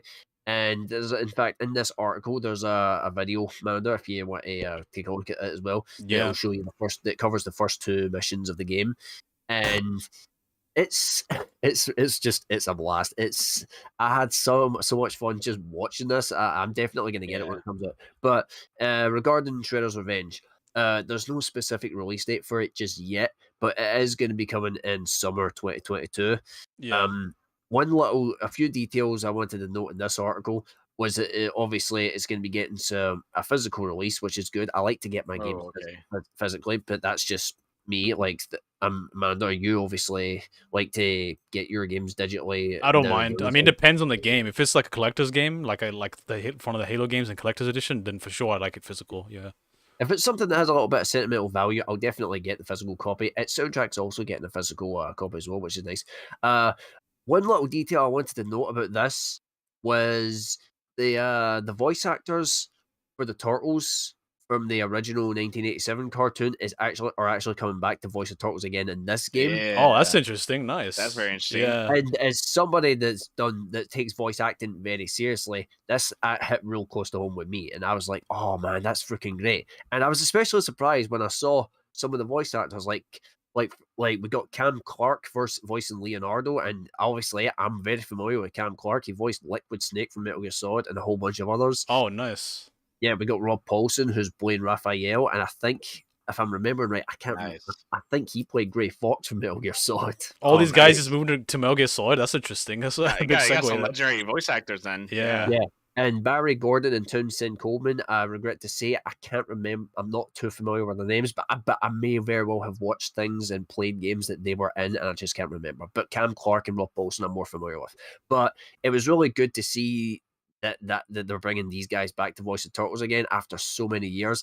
And just the game itself, looking at this footage, and just it gives you flashbacks to the games that you grew up with. It's just a nice little touch, the whole retro like look that they're going for. Yeah. And again, it's 4-player co-op. I don't know if it's on. It would have to be online, I would imagine, 4-player co-op as well as local. I hope so. Oh yeah, if it was couch co-op, screw that, man. Don't do a Cuphead, dude. Honestly. Yeah, don't do a Cuphead. Not. That was one of my issues with Cuphead, was the fact that there was no online co-op. So therefore, I can't make one of you guys share the pain with me. But, if this game is going to have online co-op, that's great. That's obviously, this is a game that we need to play when it comes out. We even stream it. This is a stream game. You know what? I think I'll be down for that. Yeah, I'm a sucker for beat 'em ups, and like I really like. Also, I don't know what you call that, but the Metal Slugs. Metal Slug games are amazing. Yeah, I love those. Like, but one of my favorites has always been like Streets of Rage. Like, oh my god, that's so great. They made a sequel to Streets of Rage, and I freaking love that game so much. It's very challenging. There's combos and moves we can do. I'm looking at the gameplay in this one, and this freaking looks amazing to me. Yeah, like I'm very excited for this. I'm a sucker of beat 'em ups because Ivan always like just dies funnily in those, and I always just enjoy watching that too. Yeah, I feel like playing Streets of Rage right now because it's so much fun. Those freaking games. Yeah, I played the Teenage Mutant Ninja Turtles, the 1980 arcade that came to the Xbox 360. I used to play that with Ryan back in the day. It was a lot of fun. So yeah, I like this. I enjoy these types of games for sure. Yeah, they're fun. Yeah, and on the topic of that arcade one, again, we got they're working on an Origins collection, or a collection or something like that has a whole bunch of old Teenage Mutant Ninja Turtle games in it, and I think that might be one of them. Like whatever old TMNT games you might have played, Manda, that might be in this collection. It's likely. I think I remember reading up on it and seeing that's in the list. So yeah, I wouldn't be surprised. Yeah, I love these. I love modern takes on these retro games because like the art style is just so on point. It's nice and crisp and aesthetic looking. And it's refined, and it runs smoothly. And you can run it on like a calculator at this, because they're really small, these types of games as well. So it's awesome, yeah. Yeah, the only thing I would say to the art style is like I kind of do wish they would take like sort of like Streets of Rage 3, or I think it's 3, the new one, that it's like hand drawn, right? Like this. You mean like realistic looking, kind of like King of Fighters? Not realistic looking, but hand drawn, like sort of like I don't know about Cuphead, but I guess like hand drawn, not like pixel art. Oh yeah, I get what you're saying. Yeah. I mean, I'm not gonna like take shots of it because I think this looks great still, but I kind of wish they would take that route. I think that might. Sorry, nice. Ivan, just cut you off there. That Michelangelo jumping up and down. I think that's like a nod to Street Fighter because Sakura jumps up and down like that. Does look like yeah. That's cool. Yeah, but overall though, this looks great. Do you know when it's gonna come out? No, there's no specific release date. All we know is that it's set for summer 2022. So okay, perfect. Yeah, I don't. I wish they give us a specific release date because I don't really see many games coming out this year that I've got my eye on, but this is definitely one of them. Ironically enough, I'm looking forward to it. I really want to get it. The only nitpick I would even make, just from what I know about it, is that you can't make the turtles look like different versions of their like how they looked in other like series and all that. Like, you mean like customization, pretty much? Yeah, do you guys remember Teenage Mutant Ninja Turtles, the 2003 animated series? Yes, I watched that. I Yeah, used to watch the hell out of that That show. the Yeah, one that was actually a bit dark and serious and it all looked that. kind of anime yeah, I remember style. that. Yeah, Yeah, Yeah, I remember I that one. remember that one. like I used to watch that one. that that was so good. Yeah, I That used was, to. I can't even say enough good words about it. Yeah, And I stand by my opinion. To this day, that is still the best version of Teenage Mutant Ninja I Turtles. agree. I agree. It's That's a OG. They have that's not a been able. shower time. Like Yeah. I know Turtles you. counting off 1, 2, 3, 4. I remember that show. I used to watch the hell out of that show, man. I know, And I, like, I know you. I know there's the saying "respect the classic," and I definitely do. I definitely respect the classics. Yeah. But that was Yeah. one of the rare cases where a newer show managed to actually top the classic. so superior. Basically, it's yeah. what they did with Teen Titans. They did the realistic, kind of nice looking take on something like small, like DC and the Teen Titans, and they made it amazing. And then Yeah, they took it to, they made Teen Titans Go, which is absolute trash. and like everyone's like waiting for the original Teen Titans to come back now. I don't know what they're doing with that, honestly, but yeah. They're doing Young Justice, or at least if you want something similar. Yeah, to that, and Injustice watch died Unjust. too. Like everyone loved that show too. I watched the premiere of that show when it came out, and I loved it. Yeah, I remember Young that too. Justice was awesome. I love Young Justice. Yeah, I think Young Justice still continuing on. Are they? I think they're doing it on HBO now. are they? I thought it like the season Yeah, ended I or like think the production ended or No, something. I think they continue on now. I think they're making new episodes now. I Oh, think they're making amazing. like, interesting. I'll check that out for sure. Something with Aquaman or Aqualad. Aqualad, Aqualad, yeah. Yeah, I don't know what his like. I think that's his name in there in the show or not. I don't remember. It's been a while since that the show. I need to go back to it. The whole So thing with that's Kid good. Flash, I'm not gonna spoil it. Was really sad, man. If you guys remember that. I know what you're talking about. Yeah. Yeah, but yeah, moving that's pretty funny. getting back on topic here with what Brian is saying. Brian, go for it. Yeah. I'll basically finish it up by saying, this game, just from what I've seen, it looks amazing, and there just hasn't been enough Teenage Mutant Ninja Turtles lately. Like the last good TMNT thing that I even liked, I guess might have been the 2003 animated series. I think there was a CGI animated movie that came out in 2007. That was good. But then after Yeah. that, there was nothing for a long time. But well, I think there was a new like rebooted series or whatever they did on Nickelodeon, but that was trash. And they Oh, then and then we got the Bay Turtles. You guys know what I'm talking about, don't you? I don't know about that one though. I'm not I don't familiar remember. with that one. I just remember the The OG Bay- 2003 one. I used to watch that one. When I Yeah. say the Bay Turtles, I'm talking about the TMNT movies that Michael Bay directed. Oh, the Michael Bay films. That one. Okay, Yeah. Screw that. they look so weird, man. It's like the Sonic the Hedgehog, the original, like what they came out before they changed it. Yeah, it's. I'm just not a big fan of like his like directing style from like Michael Bay's. I just don't. I like even the originals. Michael Bay stuff, Explosions, Explosions, destruction, explosions, suicide, explosions violence. everywhere. It's oh my gosh. oh my god! Like those movies had the potential to be good, but it ended up wanting doing them on the scale, like Transformers scale, and just it got too like hokey and absurd, and just like all you had to do with those movies was keep them grounded. Oh, it's literally just about a bunch of mutated turtles that are ninjas. You Keep know it what, grounded. right? You should have had this conversation with the guys that's directing the freaking Fast and Furious films, because that guy's gonna go into space for his next film, man. I'm telling you. Oh yeah. Oh really? He needs to check it. He needs to Don't- chill. That don't guy needs to even- chill. Don't even get me started on Fast and Furious. At this point, I have no doubt that they will somehow manage to top the levels of absurdity that the movies have. They're gonna already. travel between dimensions in the cars, like Back to the Future. Oh, dude, and then, I can see it. Like they're gonna take this. Like it seems like the ridiculous levels is going more and more. And it's like, okay, how are we gonna top that? How are we gonna top that? Let's take it to space. Like freaking Oh, Dom let's- is like speaking to Doc. He's like, Doc, we gotta go back to the past. We gotta rewrite the future. Yeah, you know, it'd be crazy if they, this is my prediction.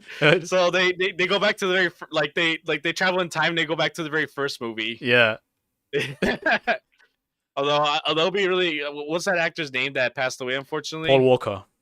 I wonder if they're gonna bring him back somehow. I don't think so. If they do, they're absolute But freaking scumbags. Because that guy had a send off like twice now. Like they basically Yeah. he had a send off in Like- Fast like 7 where he like retired, and then like at the end of like the Fast, well, I don't know, was it 9 or 8 or something? Like there's an ending where he pulls up to like a barbecue, but they don't show him. Yeah. And that's like, okay, fine. If you want to, okay, that's, I mean, I feel like you're milking it a bit, but like leave the guy alone now, right? He's passed away. Like, Stop. it was the send off as well from the one before that was like they hadn't done finished making the movie, and so his brother Cody Walker had to come in and film the rest of play the rest of. And the CGI his face on him. Yeah. Yeah, but I don't think they even had to get much because his brother is a spitting image. It does look like him. I've seen his face. I think I seen it too, and yeah, that is crazy. Yeah. But yeah. Anyway, I'm very excited for this game. I hope it comes out somewhere in the summer, so I have something to play. Yeah, I hope it comes out early summer because I need this right now. And because I can't remember the last time I played a good co-op game. Summer 2022 will come to Nintendo Switch, PS4, Xbox One, and PC.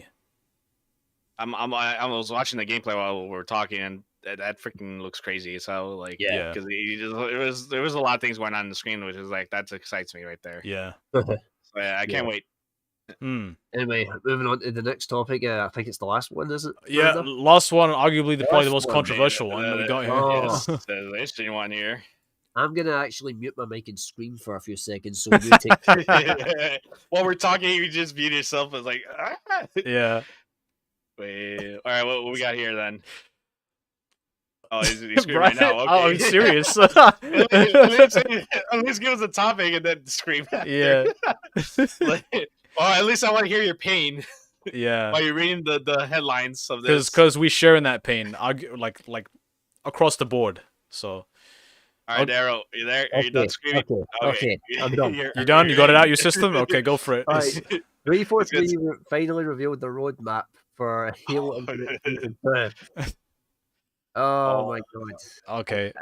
What do we got here? Let's take a look. So Yeah, I'll put up the roadmap here on the screen so everyone can see it. So roadmap to a roadmap. Yeah. Right away, you can see we've got new maps, Catalyst and Breaker. That's for Arena and Big Team Battle. Yeah. I actually took a look at the maps. Not bad. Kind of like what you would expect them to add for DLC maps. But at the same time, it's really nothing we haven't already seen before. We got new game modes coming in, which is King of the Hill, Land Grab, and Last Spartan Standing, which people have, the last one there, has people have comparing to somewhat to Battle Royale. And Breakout, wasn't it? It sounds like Breakout from Halo 4. Like, the elimination one? Yeah.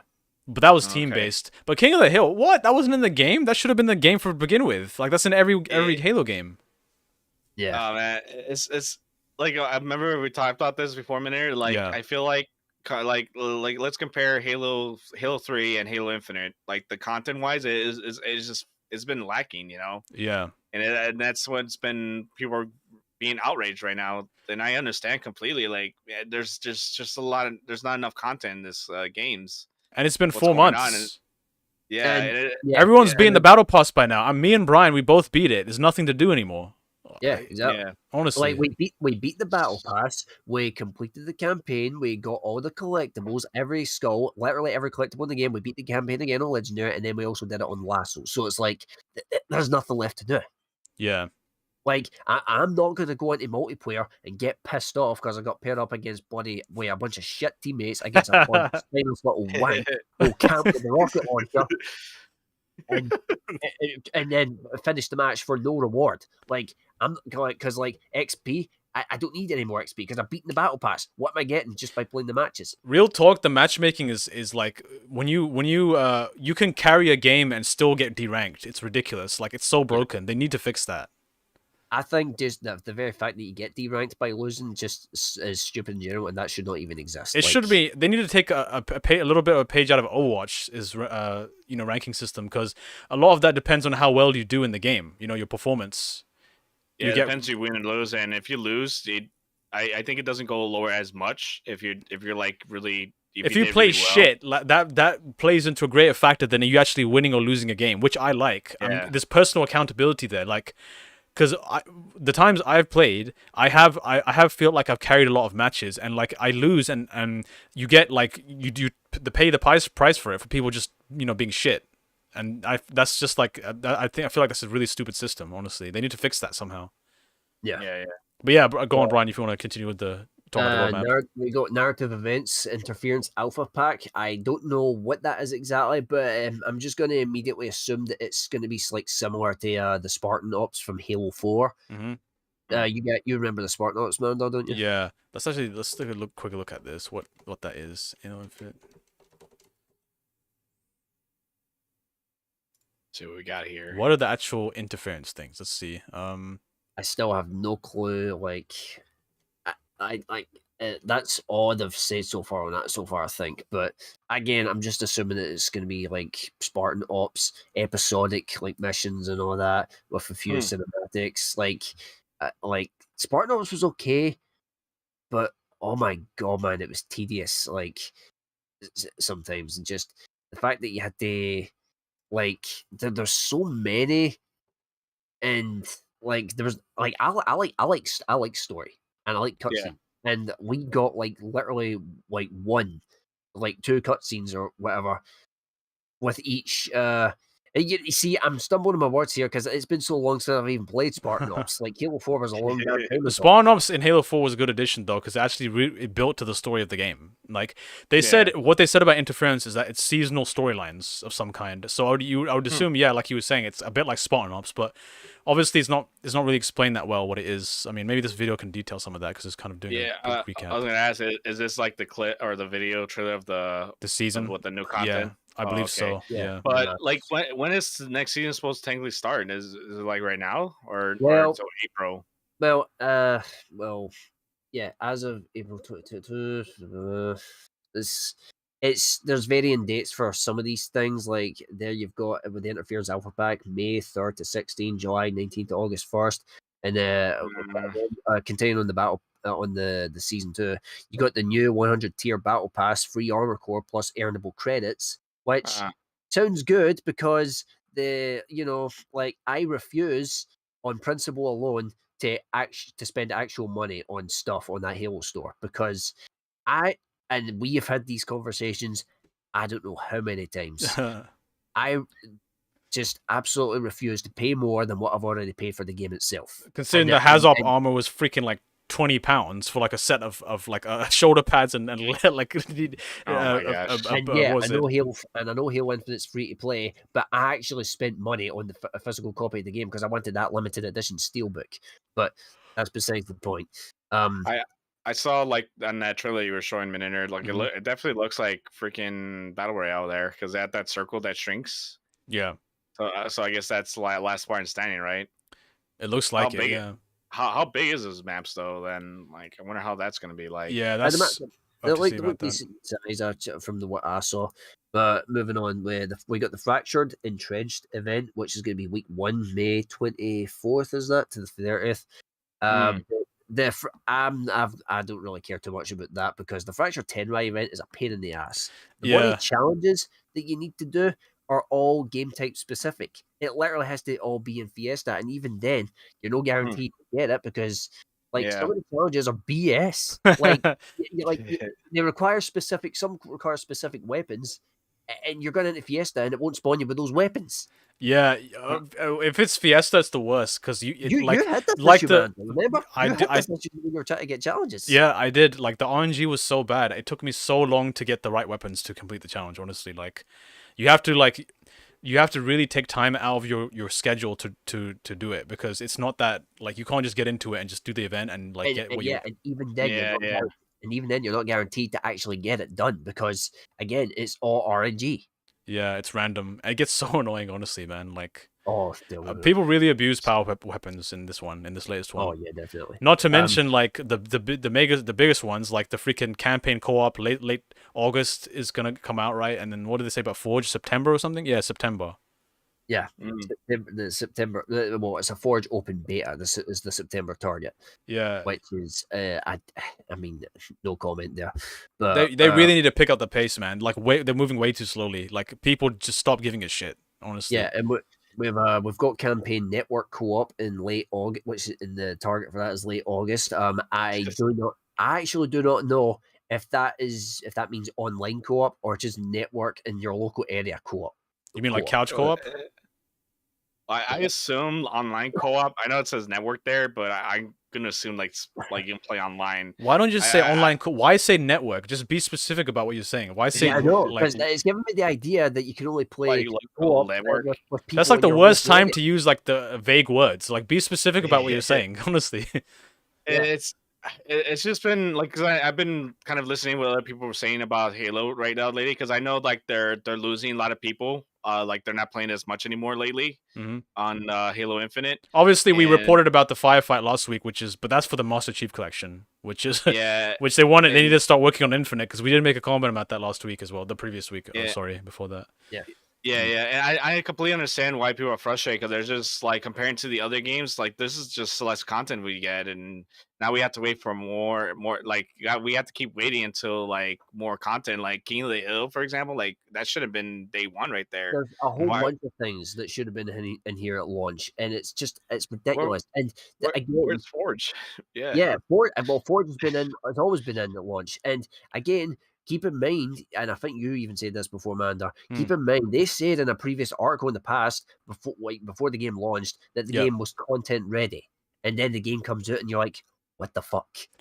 Well, I mean, you can't. I mean, it's all the PR in it. You can't just believe what they say. They're all just chatting shit. I mean, obviously, we ran into the same situation with Cyberpunk.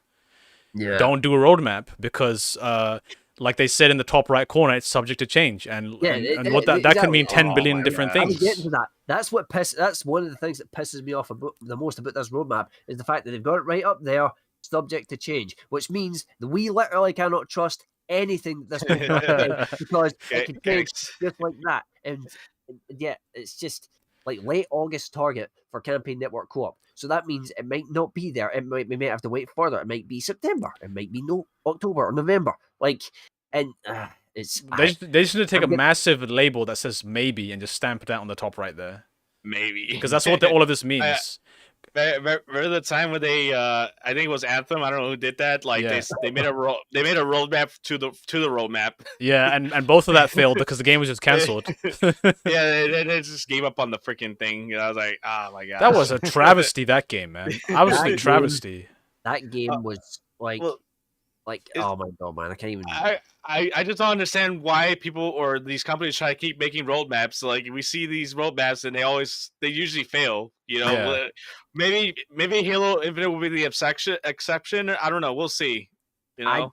I hope it is, and I wish it is, but right now I ain't getting optimistic because just the way it's all been handled so far, it's just been nothing short of a disaster. And it's been disappointment after disappointment. I mean, don't get me wrong, I enjoyed the hell out of that campaign. I love the story, and I want more. I'm looking forward to campaign DLC because that's one of the things that apparently they are going to do. So I'm looking forward to that. But right now, I just have absolutely no incentive to play any more Halo Infinite right now because there's nothing to do. I've done everything in the game, and none of this is really just giving me an incentive to want to go back to it. New 100 tier battle pass, that is about the only thing I'll probably jump in and out from time to time. I'm not going to play it 24/7 because just the game, it's it's fun to play, but when you're having shitty matches for all the wrong reasons, for a start, it's there's just not enough playlists either. Like there's not enough game modes that you can play. Like it's just gonna be like, I don't know, the King of the Hill should have been there. There should have been more modes anyway to begin with. I don't know what's going on. I've said this time and again, just like with Cyberpunk, they should this game should have been delayed for another whole year, in my opinion. And I'm sure people would get pissed. I'm sure people would get pissed off if they announced that they would delay the game for another whole year. But I would rather, and yeah, I would have admittedly got pissed off, but I'd rather the game get delayed for a whole another year and come out even more complete than get released in the state that it was in. Yeah, I'm on the opposite perspective about the campaign. I thought the campaign wasn't that strong at all, to be honest. I mean, I felt like the change and move to open world was interesting at first, but it got repetitive very quickly. Like when I play Halo games, I expect to be wowed by obviously the story, but the thing about doing a story in episodes with chapters with missions is that you get variety, and you can explore as much as you want on the ring world in Halo, but it's like it's like messing around on the second level of Halo 1. It just gets boring. I mean, Yeah, go ahead. I will say one thing, man. That I think I think your experience might have been affected so due to the fact that you didn't play through Halo Wars 2's campaign because keep in mind, the Banished was the one introduced there. If you played through that and you got familiar with the Banished, seen what they're like, and just saw how they operated, especially in the Awakening the Nightmare DLC, and where you played the Banished, you might have had a bit slightly different opinion. Okay, I suppose that's fair. Yeah. The thing is, the Halo Wars, I felt like the cult classic kind of Halo games in that series. Like no one really plays. I wouldn't really say no one really plays, but they're not as popular as like the FPS counterparts. Like so, yeah. I feel like a lot of that kind of lore just kind of gets missed in the shadows there because of that. Yeah. Because I could probably speak for a majority of people when I say they probably didn't play Halo Wars 2 at all. So. Yeah, I imagine so. Because it's a totally different kind of gameplay. It's a different type of game. It's yeah. strategy, yeah. Like the Halo Wars games are good, and this is coming from me. I played Command and Conquer. I played Lord of the Rings: The Battle for Middle-earth, so I like those RTS games. And when I found out that there was an RTS Halo game, I was like, "Holy shit! Yeah, I'm gonna play that." And I loved same Halo with Wars. me. But then Halo Wars 2 came out, and that was like, I'm not kidding. I sunk so many hours into that game. I played the hell out of it. I even played like Horde and that game was like. That was actually funny enough. That was one of the games that was the game that rekindled my passion for Halo because that passion for Halo took such a nosedive. I thought I was done with the franchise until I played Halo Wars 2, and that's why I was so hyped for Halo Infinite, and that's why I loved the campaign in Halo Infinite, and that's why it's even more soul crushing for me than the usual player because of all the lack of content. And there is. Oh yeah, man, for sure. I'm definitely in the same boat with you on that. Yeah. I really don't. I just don't understand. Like, I know I mentioned this before. Like, they had some issues with development. Like, they didn't understand what type of game they wanted to create. A lot of it was scrapped close to pushing it out to release, I think, and they just started over. And then obviously, when you do that, that's a huge decision to make. Of obviously the content of the game suffers because it's released so bare bones. They released literally just the campaign, the multiplayer, and like. It's obviously there's no Forge, no co-op, and all that other stuff. I mean, I honestly think like the open world, like when I first played it, I expected it to be different. It was open world. I expected it to be like different open world maps, like zones, kind of like what Destiny does, I suppose, in a bit, like kind of bigger though, obviously, but like or like what Phantom Pain did. Phantom Pain. Yeah. So like we're in the Halo ring world, and then maybe there's a mission transitional sequence where a mission happens and we go to some different place. Kind of like how when you start off on the Banished ship. Yeah. There's that kind of hub, and then you come down to the Halo ring world and there's that hub, and then maybe if you go to like a different planet like Earth or something, there's that hub. Yeah. Like I expected it to be like that, so because there's some variety.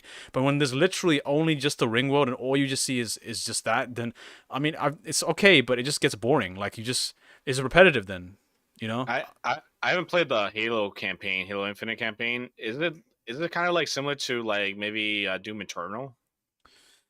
Or is it something different no, from that? Not really. Doom Eternal, I mean, obviously how you play Doom Eternal is just so fast paced and different. Like, but Halo Infinite, it's more of just like I'd say it's more like Far Cry. Okay, because I was like referring to like how open world it is, like because in Doom Eternal, it's like you can go anywhere, but it's kind of linear the same way as well.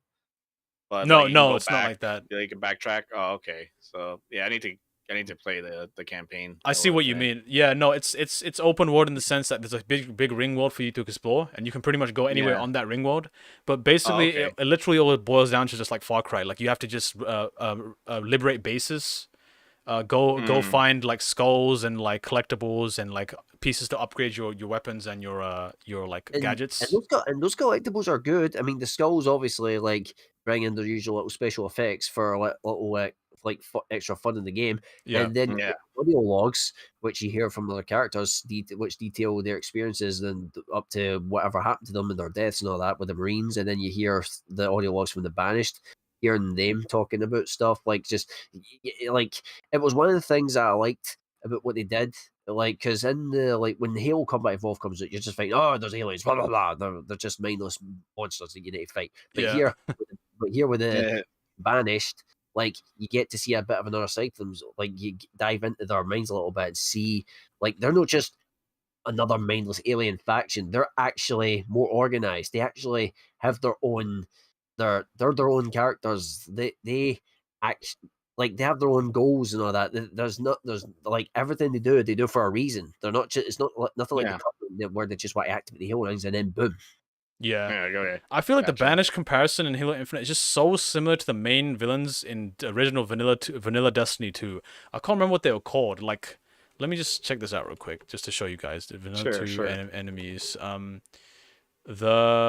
were they called? The Cabal. The Cabal, like in Destiny 2, literally are like the bulky freaking brute looking faction in Destiny. Yeah. This was the main hero villains behind Destiny 2. So when I think of Halo Infinite's like story arc and like tone, I literally just think of Destiny 2 because that's basically what it is like. And I feel like in that sense, I know, Brian, you played Halo Wars 2 and you have a kind of a personal connection and personal more of an understanding to Banished and stuff. I don't feel like the stakes are high enough, man. Like he's a brute chieftain that's bulked up and he's powerful, but is this not like to the level of like the freaking Prometheans coming back and destroying all the universe, or like freaking the Flood taking over and like. But yeah. The one thing I love about Halo is because it's a galactic, almost dimensional threat. Yeah. That's what, because the stakes are so freaking high, that's what makes the story so interesting. So, like, when you think of Halo 1, 2, and 3, we have the Covenant, which is a race of Covenant, like, it's literally a covenant of different alien races that work together. They're trying to exterminate humanity, take over the galaxy, unleash the fire the Halo rings, and kill everything, right? Because they're too dumb to realize that they're weapons. Now, that's a high stake. Now you go to Halo 2, continues Halo 3. Halo 3, you figure out about the Ark that can launch all the Halo rings. And then the Flood is introduced, and we learn the story about the Prometheans, which I think 343 did a very good job about. Because everyone was saying the Forerunners were like the ancient humans. They should have stuck with that story. I'm like, bro, the Bungie didn't flush that out at all. It was so like bare bones. No one knew anything about the Forerunners. And the best thing the 343 did, I feel like, is they gave so much lore and backstory to the Halo universe with the Forerunners. Like the the Prometheans, who they were and all that stuff, and basically the precursor race, which were actually the original race before all of them. And what happened was they were trying to, I think the story was that they were trying to keep their life going by digitizing themselves or something like that, and that backfired, and they turned into the Flood as a result of that. They mutated, so they were like a normal human like sentient race before they were the Flood, and then something went wrong and they mutated, and now they've turned into this big alien like creature that keeps multiplying, and that's become a threat to the universe. That's crazy lore. I expected that kind of to continue from Halo 5 into Halo Infinite, and I was disappointed. I like the Banished, like the focus is fine, but like I expected the stakes to be much higher, man. Like, I'll make the argument that the stakes aren't as higher, because when you think about it, the Banished were never really a threat, because they were just going about doing their own thing, and they were kind of even fighting against the Covenant as well, they were even fighting against they fought against the Flood as well. So like there like even Aatrox admitted, like or straight up said that he would welcome humans into the Banished, because at the end of the day, they don't really have any like big grand plan to want to conquer or destroy or anything like that. They're just like they're like pirates, space pirates in a way. They're just going about doing their own thing. They only ever actually started. It's more like the Banished are more sympathetic, because when you consider what happened in the story, what Cortana did, they have every right to be pissed off at humanity. Yeah, because she was a humanity creation, and therefore it's like, are you really the good guy here when you fight against the Banished when they're attacking you justifiably? Yeah. That's what I'm saying. Like, I feel like they could have flushed that out more with the stakes in that sense as well. But I feel like there should have been another antagonist in addition to Aatrox and like the Banished and stuff like that, to raise the stakes up. Like, make it I mean, we did get the Harbinger, but like I don't think we didn't really explore the Harbinger or a race enough yet. That's what I'm saying. The Harbinger was kind of again thrusted in there, and it wasn't like she didn't get that much like. I think that's what we're supposed to expect from any upcoming campaign DLC, is we're going to see more of that. And yeah, pretty much. Like, there needs to. What would really make me so interested in Halo is if it took a darker turn. Like, the Flood just kept multiplying out of control. They're not going to fire the Halo rings. They can't digitize the human races anymore, because what was that thing that was destroyed? They tried to do that in Halo 4. That the Librarian made Master Chief immune to, that machine. It was, and then like the Didact tried to activate that machine, but it was destroyed. What was that machine called? Oh, I can't remember. But yeah, basically, Ivan, just to catch you up, if you don't remember, Yeah. there was a machine in Halo 4 that allows that the ancient Forerunners used to try to save themselves from the flood because they were going to multiplying and taking over everything, right? Basically, they're going to launch the Halo rings and take everyone's DNA and store it in like a database. So then, after the Halo ring was fired, like all the flood was wiped out, or just basically kill everything, so they can't multiply. Basically, what they would do then was they would take the DNA from the library they stored it and then start sewing it back into planets and stuff and repopulating the universe. Pretty much, that was the plan. Now, like, if what would make me interesting is if like the flood really became a huge issue, because I feel like it's really multiplying and stuff, but like it's just kind of no one really cares about what's going on with the flood. I feel like it's a huge problem, like beyond the covenant and everything. Like, because if they multiply, like the whole world, the universe is doomed. You know? And there should be more light on that. What if Earth is taken over by the flood? What if freaking I don't know, other worlds and stuff, and like there's a huge battle they're fighting on front. Like the Covenant have to join forces with freaking the UNSC to fight this mutual threat.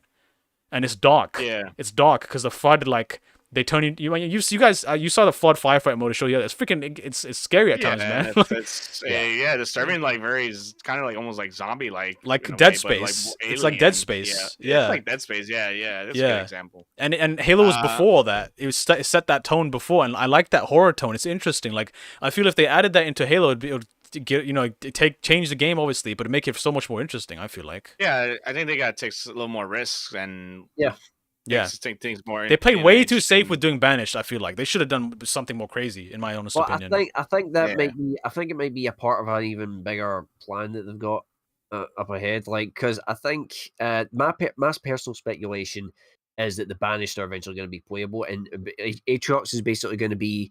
Like, you know how Master Chief was the face of Halo, then they made Arbor, and he was from the Sanghealer race, and then he was also one of the faces of Halo. Master Chief and Arbor, I think it's going to be the same case with Aatrox, where he's going to be the Brute representative as the Brute face of Halo.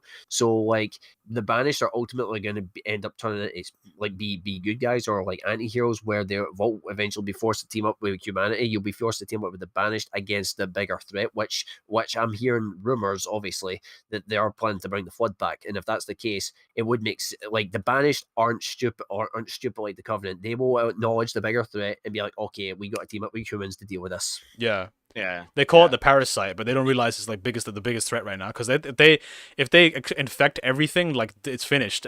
You can forget about your conquest, freaking you wanting to conquest the galaxy and stuff like that. Because you're not gonna do it when everyone's a zombie, right? It's no point. Yeah. So let's go back to the roadmap here. So So season 2 is gonna end on November 7th. That's when season 3, which it says right there, starting November 8th. Yeah. So I guess they're gonna continue on with different seasons and adding new content like that. I found it dumb because like the major things that people want, like Forge and Co-op, they're adding so late to the end of the season, and then as soon as they release, like the next season's gonna start. I'm like, what the hell's the point? Yeah. When is Forge supposed to come out? Like September. Beta, right? September, they said. That's 1 month before it ends. But that's subject to change. It's all subject to change. I can see in the top right corner there. It's subject to change. Yeah, I mean, is there even a point to speculate at this point? Because it could just be like, no, we lied. Here's the new one. I don't know if they would lie, but it's just I don't know. It's just game productions could be very tricky, and it just feels like these companies, like these AAA companies, don't really have a grasp of like how to schedule things well, and like it's I don't know. It's just I just hope it doesn't turn out like Anthem or Cyberpunk. Honestly, they shouldn't even bother like announcing a roadmap and release dates. They should just they shouldn't even give a release date at all. That's one of the mistakes Cyberpunk made, was delayed it to this release date, then delayed it to that release date, and then announced another release date instead. They should have just delayed it indefinitely, and that would, so that way they could work on it without having to commit to another release date. And that's the thing with this. They're giving us release dates, but they're still saying that it's subject to change. So it's like, if you can't commit, just fine. That shows you're showing us what you're working on. That's fine.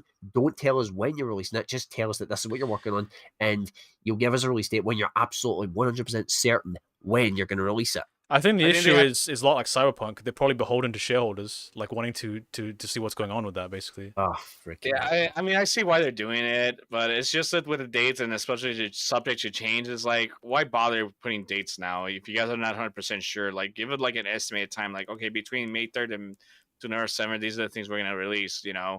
This is the first thing we're gonna release first, second, third, fourth, and blah blah. Yeah.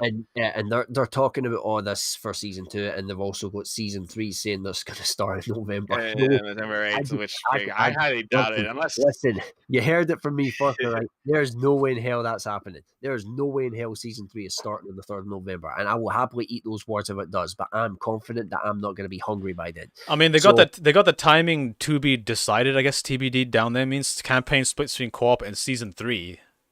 That's like next year. So split screen's isn't gonna come either until next year. I'm actually surprised they're actually doing split screen because it wasn't split screen beforehand. There's always been split screen.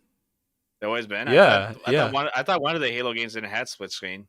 I think the latest one it didn't have like Halo split screen. Halo 5. Yeah, like couch co-op split screen, right? Did Halo 5 have split screen, Brian? I cannot remember it. I can't remember. Let's look this up. I remember one of them has it, didn't have it, and people got really upset with that because like Halo always had a split screen, right? It never. Yeah, Halo 5 didn't. Yeah. Yeah, so Halo 5 didn't, right? It didn't. Yeah. I was. A lot of us were upset. I was upset too because split screen. I used to play with my brothers all the time. Yeah, which I'm happy they're actually kind of thinking about doing that. So I'm glad they're actually going to add that. Yeah. Play with my. It'd be madness though. Everyone's zipping around on the freaking like Batman on the screen, like zipping around with their attachment hooks on in Halo. I don't think they should be putting any like speculative release date down for season 3 and just focus on season 2 at the moment because I mean season 2 is not even out yet for fuck's sake. Yeah, I agree. Yeah, and they just gotta they really gotta add these content because people are really like there's so much missing content and people are really getting tired of it, and even the biggest Halo fans are even seeing that as like this is kind of they're getting tired of it, and like the biggest Halo fans, me and Mananda, we've been playing this franchise from day one. This is the franchise, this is the game, the franchise that we met on. So like again, this is a franchise that I hold near and dear to my heart, and the fact that I'm not playing it right now 24/7 like I used to back on Halo 3 speaks volumes about how much has changed. I mean, it's also the fact that we have our responsibilities now. But so I'm just saying, like, I've been playing this. My first like video game that I owned was Halo 1. That was 21 years ago. So I've been playing Halo for 21 years. That was since I was 6 years old, man. So like I've been playing long freaking long time. But yeah, it's sad to see the state in it. Like they said that this is supposed to be they're supposed to be supporting this game for a long time. But I mean, like. It's all about like they announced at one point there's supposed to be a saga though, so they were supposed to release like the next installments and stuff like that. And I'd rather have it like that because every time a new Halo game came out, it was just so like the hype and the experience, like everything was changed and stuff, and like new story and everything was different. But obviously. Technology is caught up at this point now, and like we won't see these big of changes between like Halo 1 and 2 and 3 because Halo 1 is like 2001. Then as soon as the 360 launched, they released Halo 2, and there's a notable like night and day difference between Halo 1 and 2, and then 3 came out, which is the 360 era, and then Halo 4 and 5 and so forth, Xbox One and stuff like that. Obviously, technology is catching up now, so you're not going to see that major difference between games. But they're getting there. Like photorealism is coming. Like Unreal Engine 5. Sorry, we covered the other week. So my biggest hope at this point is the campaign DLC they do for this game will be just as big as the base campaign. I can see it being supported because I know Microsoft really wants to support this game because it is an exclusive game. I mean, the only other benefit thing is like it's the difference comparing to Anthem and Cyberpunk. This is actually a good game. Like gameplay wise, it's pretty solid. Yeah, it's just missing a lot of content. That's the main issue right now. Yeah, like, they need to focus on that. Halos. So like I could see it. They could be supported for a long while, and I could see it be successful. Hopefully it's not too late, I hope they know what they're doing, man, because they're supporting the Master Chief Collection on one side, Halo Infinite on the other side. So like, you're gonna make up your mind what you're doing here, because like the Flood firefight in Master Chief Collection again, great, it's stellar, but like, what about Infinite? like the one that just came out that everyone's worrying about, and Yeah. So like whatever you're doing, you hope you know what you're doing, because like people just they're getting worked up about it, man. You gotta do something. So yeah. Also, before I would actually just suggest to you, Ivan, to just wait until these updates come around before jumping into the game. That way, you might have a better time playing it. Okay, sounds good to me. Yeah, you played the multiplayer obviously a lot with us. I would recommend playing the campaign, because I don't know if they're gonna add that much to it anyway. I mean, if they're gonna add DLC, like by the time you beat it, it'll probably come out anyway. So I mean, it'd be crazy if they had VR for Halo Infinite. I don't know how that would work, man. I'm gonna zip around with my thing. You'd be like freaking Batman. Oh, dude! I remember in my VR, I threw a freaking grenade and I freaking broke my freaking light thing. Like whoosh, and all the glass just started falling on me. Look at the headset on me. So you broke your light in your room. Like not the light, but like the thing that covers the light, and it was made of like glass. Oh, like the chandelier or something, like the cut. Okay. Yeah, it's not like a chandelier. Yeah, I went like this with my controller. I hit it, and all I can feel is like all the glass just sparkling on my head right oh there. My god! Oh, you didn't get hurt, man! Freaking hell! Luckily, I had my headset on, so none of the glass fell in my eye. But I was like this, like oh gosh. Damn it! I've been freaking screwing around doing shit like that. But I can see it playing Halo with the zip line. I'm gonna zip line. I just break my. You think you're freaking Spider-Man or something instead of Master Chief? Yeah, be careful if you guys are gonna use like VR headset. Make sure you have enough room, man. That's like a very important thing, honestly. Be mindful of those things, because you tell yourself, oh, I'm not gonna hit it. I'm not worried, and then unless you're 6'2" or like one or whatever, like Ivan. Yeah, you just get so into the game to the point that you're like in the game and everything, and then whoosh, something happens, right? Yeah. Be careful, kids. So, be careful. Be mindful of that. Yep. But yeah, man, it's we actually talked for like almost 2 hours, man. Yeah. Crazy. Brian, anything to finish up on this? Please let this be good. Yeah, no kidding, man. Please make it good. You guys have something really good. Like the only difference compared to the other games is your game is good. It's just that it's very bare bones. Bare bones. It's very bare bones, and you just guys add content. It's good, but add content. He needs it desperately. Yeah, and we're not saying it's like, oh, we're entitled for it, and like, no, it's bare bones, guys. It's comparing to the other Halos. It's very bare bones, guys, and you guys need to work on that. Yeah, for sure. We like a lot of us pay $60 on it, and at the end of the day, you got to make a product that delivers. It doesn't matter like how entitled you sound. It's not entitlement. Like you pay people. It's nothing come from entitlement. Yeah, exactly. Like you create a product. You expect the consumer to get a good product for the money they paid for. So, create a game with the shit that's in it. Like don't make it bare bones. That's a given. That's like coming from like us as indie developers now and as gamers before. Like I'm on the side of gamers here. Like you pay, you give them, they give you your money. They expect to get something good, right? So, yeah. So that's about it. That's all I gotta say. All right, Brian. I guess if that's all you have to say, then I guess we'll wrap this episode up then, huh? Yeah, we'll wrap this up. Oh, guys, that was a long one. That was a good conversation. I had a lot of fun with that. Let's check that chat, Ivan. What's in the chat there? So we have a look. We haven't. No one say anything, right? Does you have any questions or anything? But yeah, guys. If you guys have anything else, you guys are more than welcome to comment. At least drop some feedback on the video. Drop it in the chat. We'll check it out the next episode. Yeah, we'll get back to it. If you guys have something to ask or anything, feel free, and we'll definitely bring it up in the next episode. Yep, for sure. We're not gonna ignore you. Don't worry. Especially now where we don't have that many, but we are getting some good positive feedback on this. People are actually seeing us. Unless you spam the chat like Corn, who kept talking about that stupid ad. Yeah. That one, the Ebony freaking, what was that game called? I don't know, like. I finally found the game. I freaking hate that ad. It's so annoying. Oh my god. So bad cringy. Dubbing and everything about it, just so bad. Yeah. But anyway, for now, guys, hope you enjoyed that. That was a lot of fun. We had a lot of interesting discussions there. If you like that content, please give us a subscribe on YouTube. Follow us on Facebook Live, and follow us on Twitch as well. Your support means the world to us. We really need to hit these numbers and get on the map as well. Keep this going. We want to do this full time, obviously, as well. Got that 9 to 5 going. Going to quit that. Do this full time for sure. Please support us. It means the world to us. Yeah. Yeah. If you guys like what you hear and see, follow us, guys. Give us a like, comment. Share. Anything would definitely help us out. we are growing. We are gaining a lot. Like we're going from subscriptions now because I think that's the exciting part is we're actually kind of been growing. Slowly, yeah, but we have to start somewhere, right? Yeah, plan is to do this But full time. That's what we're gonna do. We got daytime jobs, but we're gonna do this full time. It's our passion. We love this. So yeah, yeah. for sure. But yeah, keep an eye out too for the podcast that will be launching like on Spotify and the other place. I just gotta go check and see how to do it. Yeah. We'll check it out and get back to you on that for sure. Yeah, but keep an eye on that announcement. Yeah. So, and that's about it. For now, right. We are your pirate crews. I am Sol. This is KFC Park and Mr. Daverill.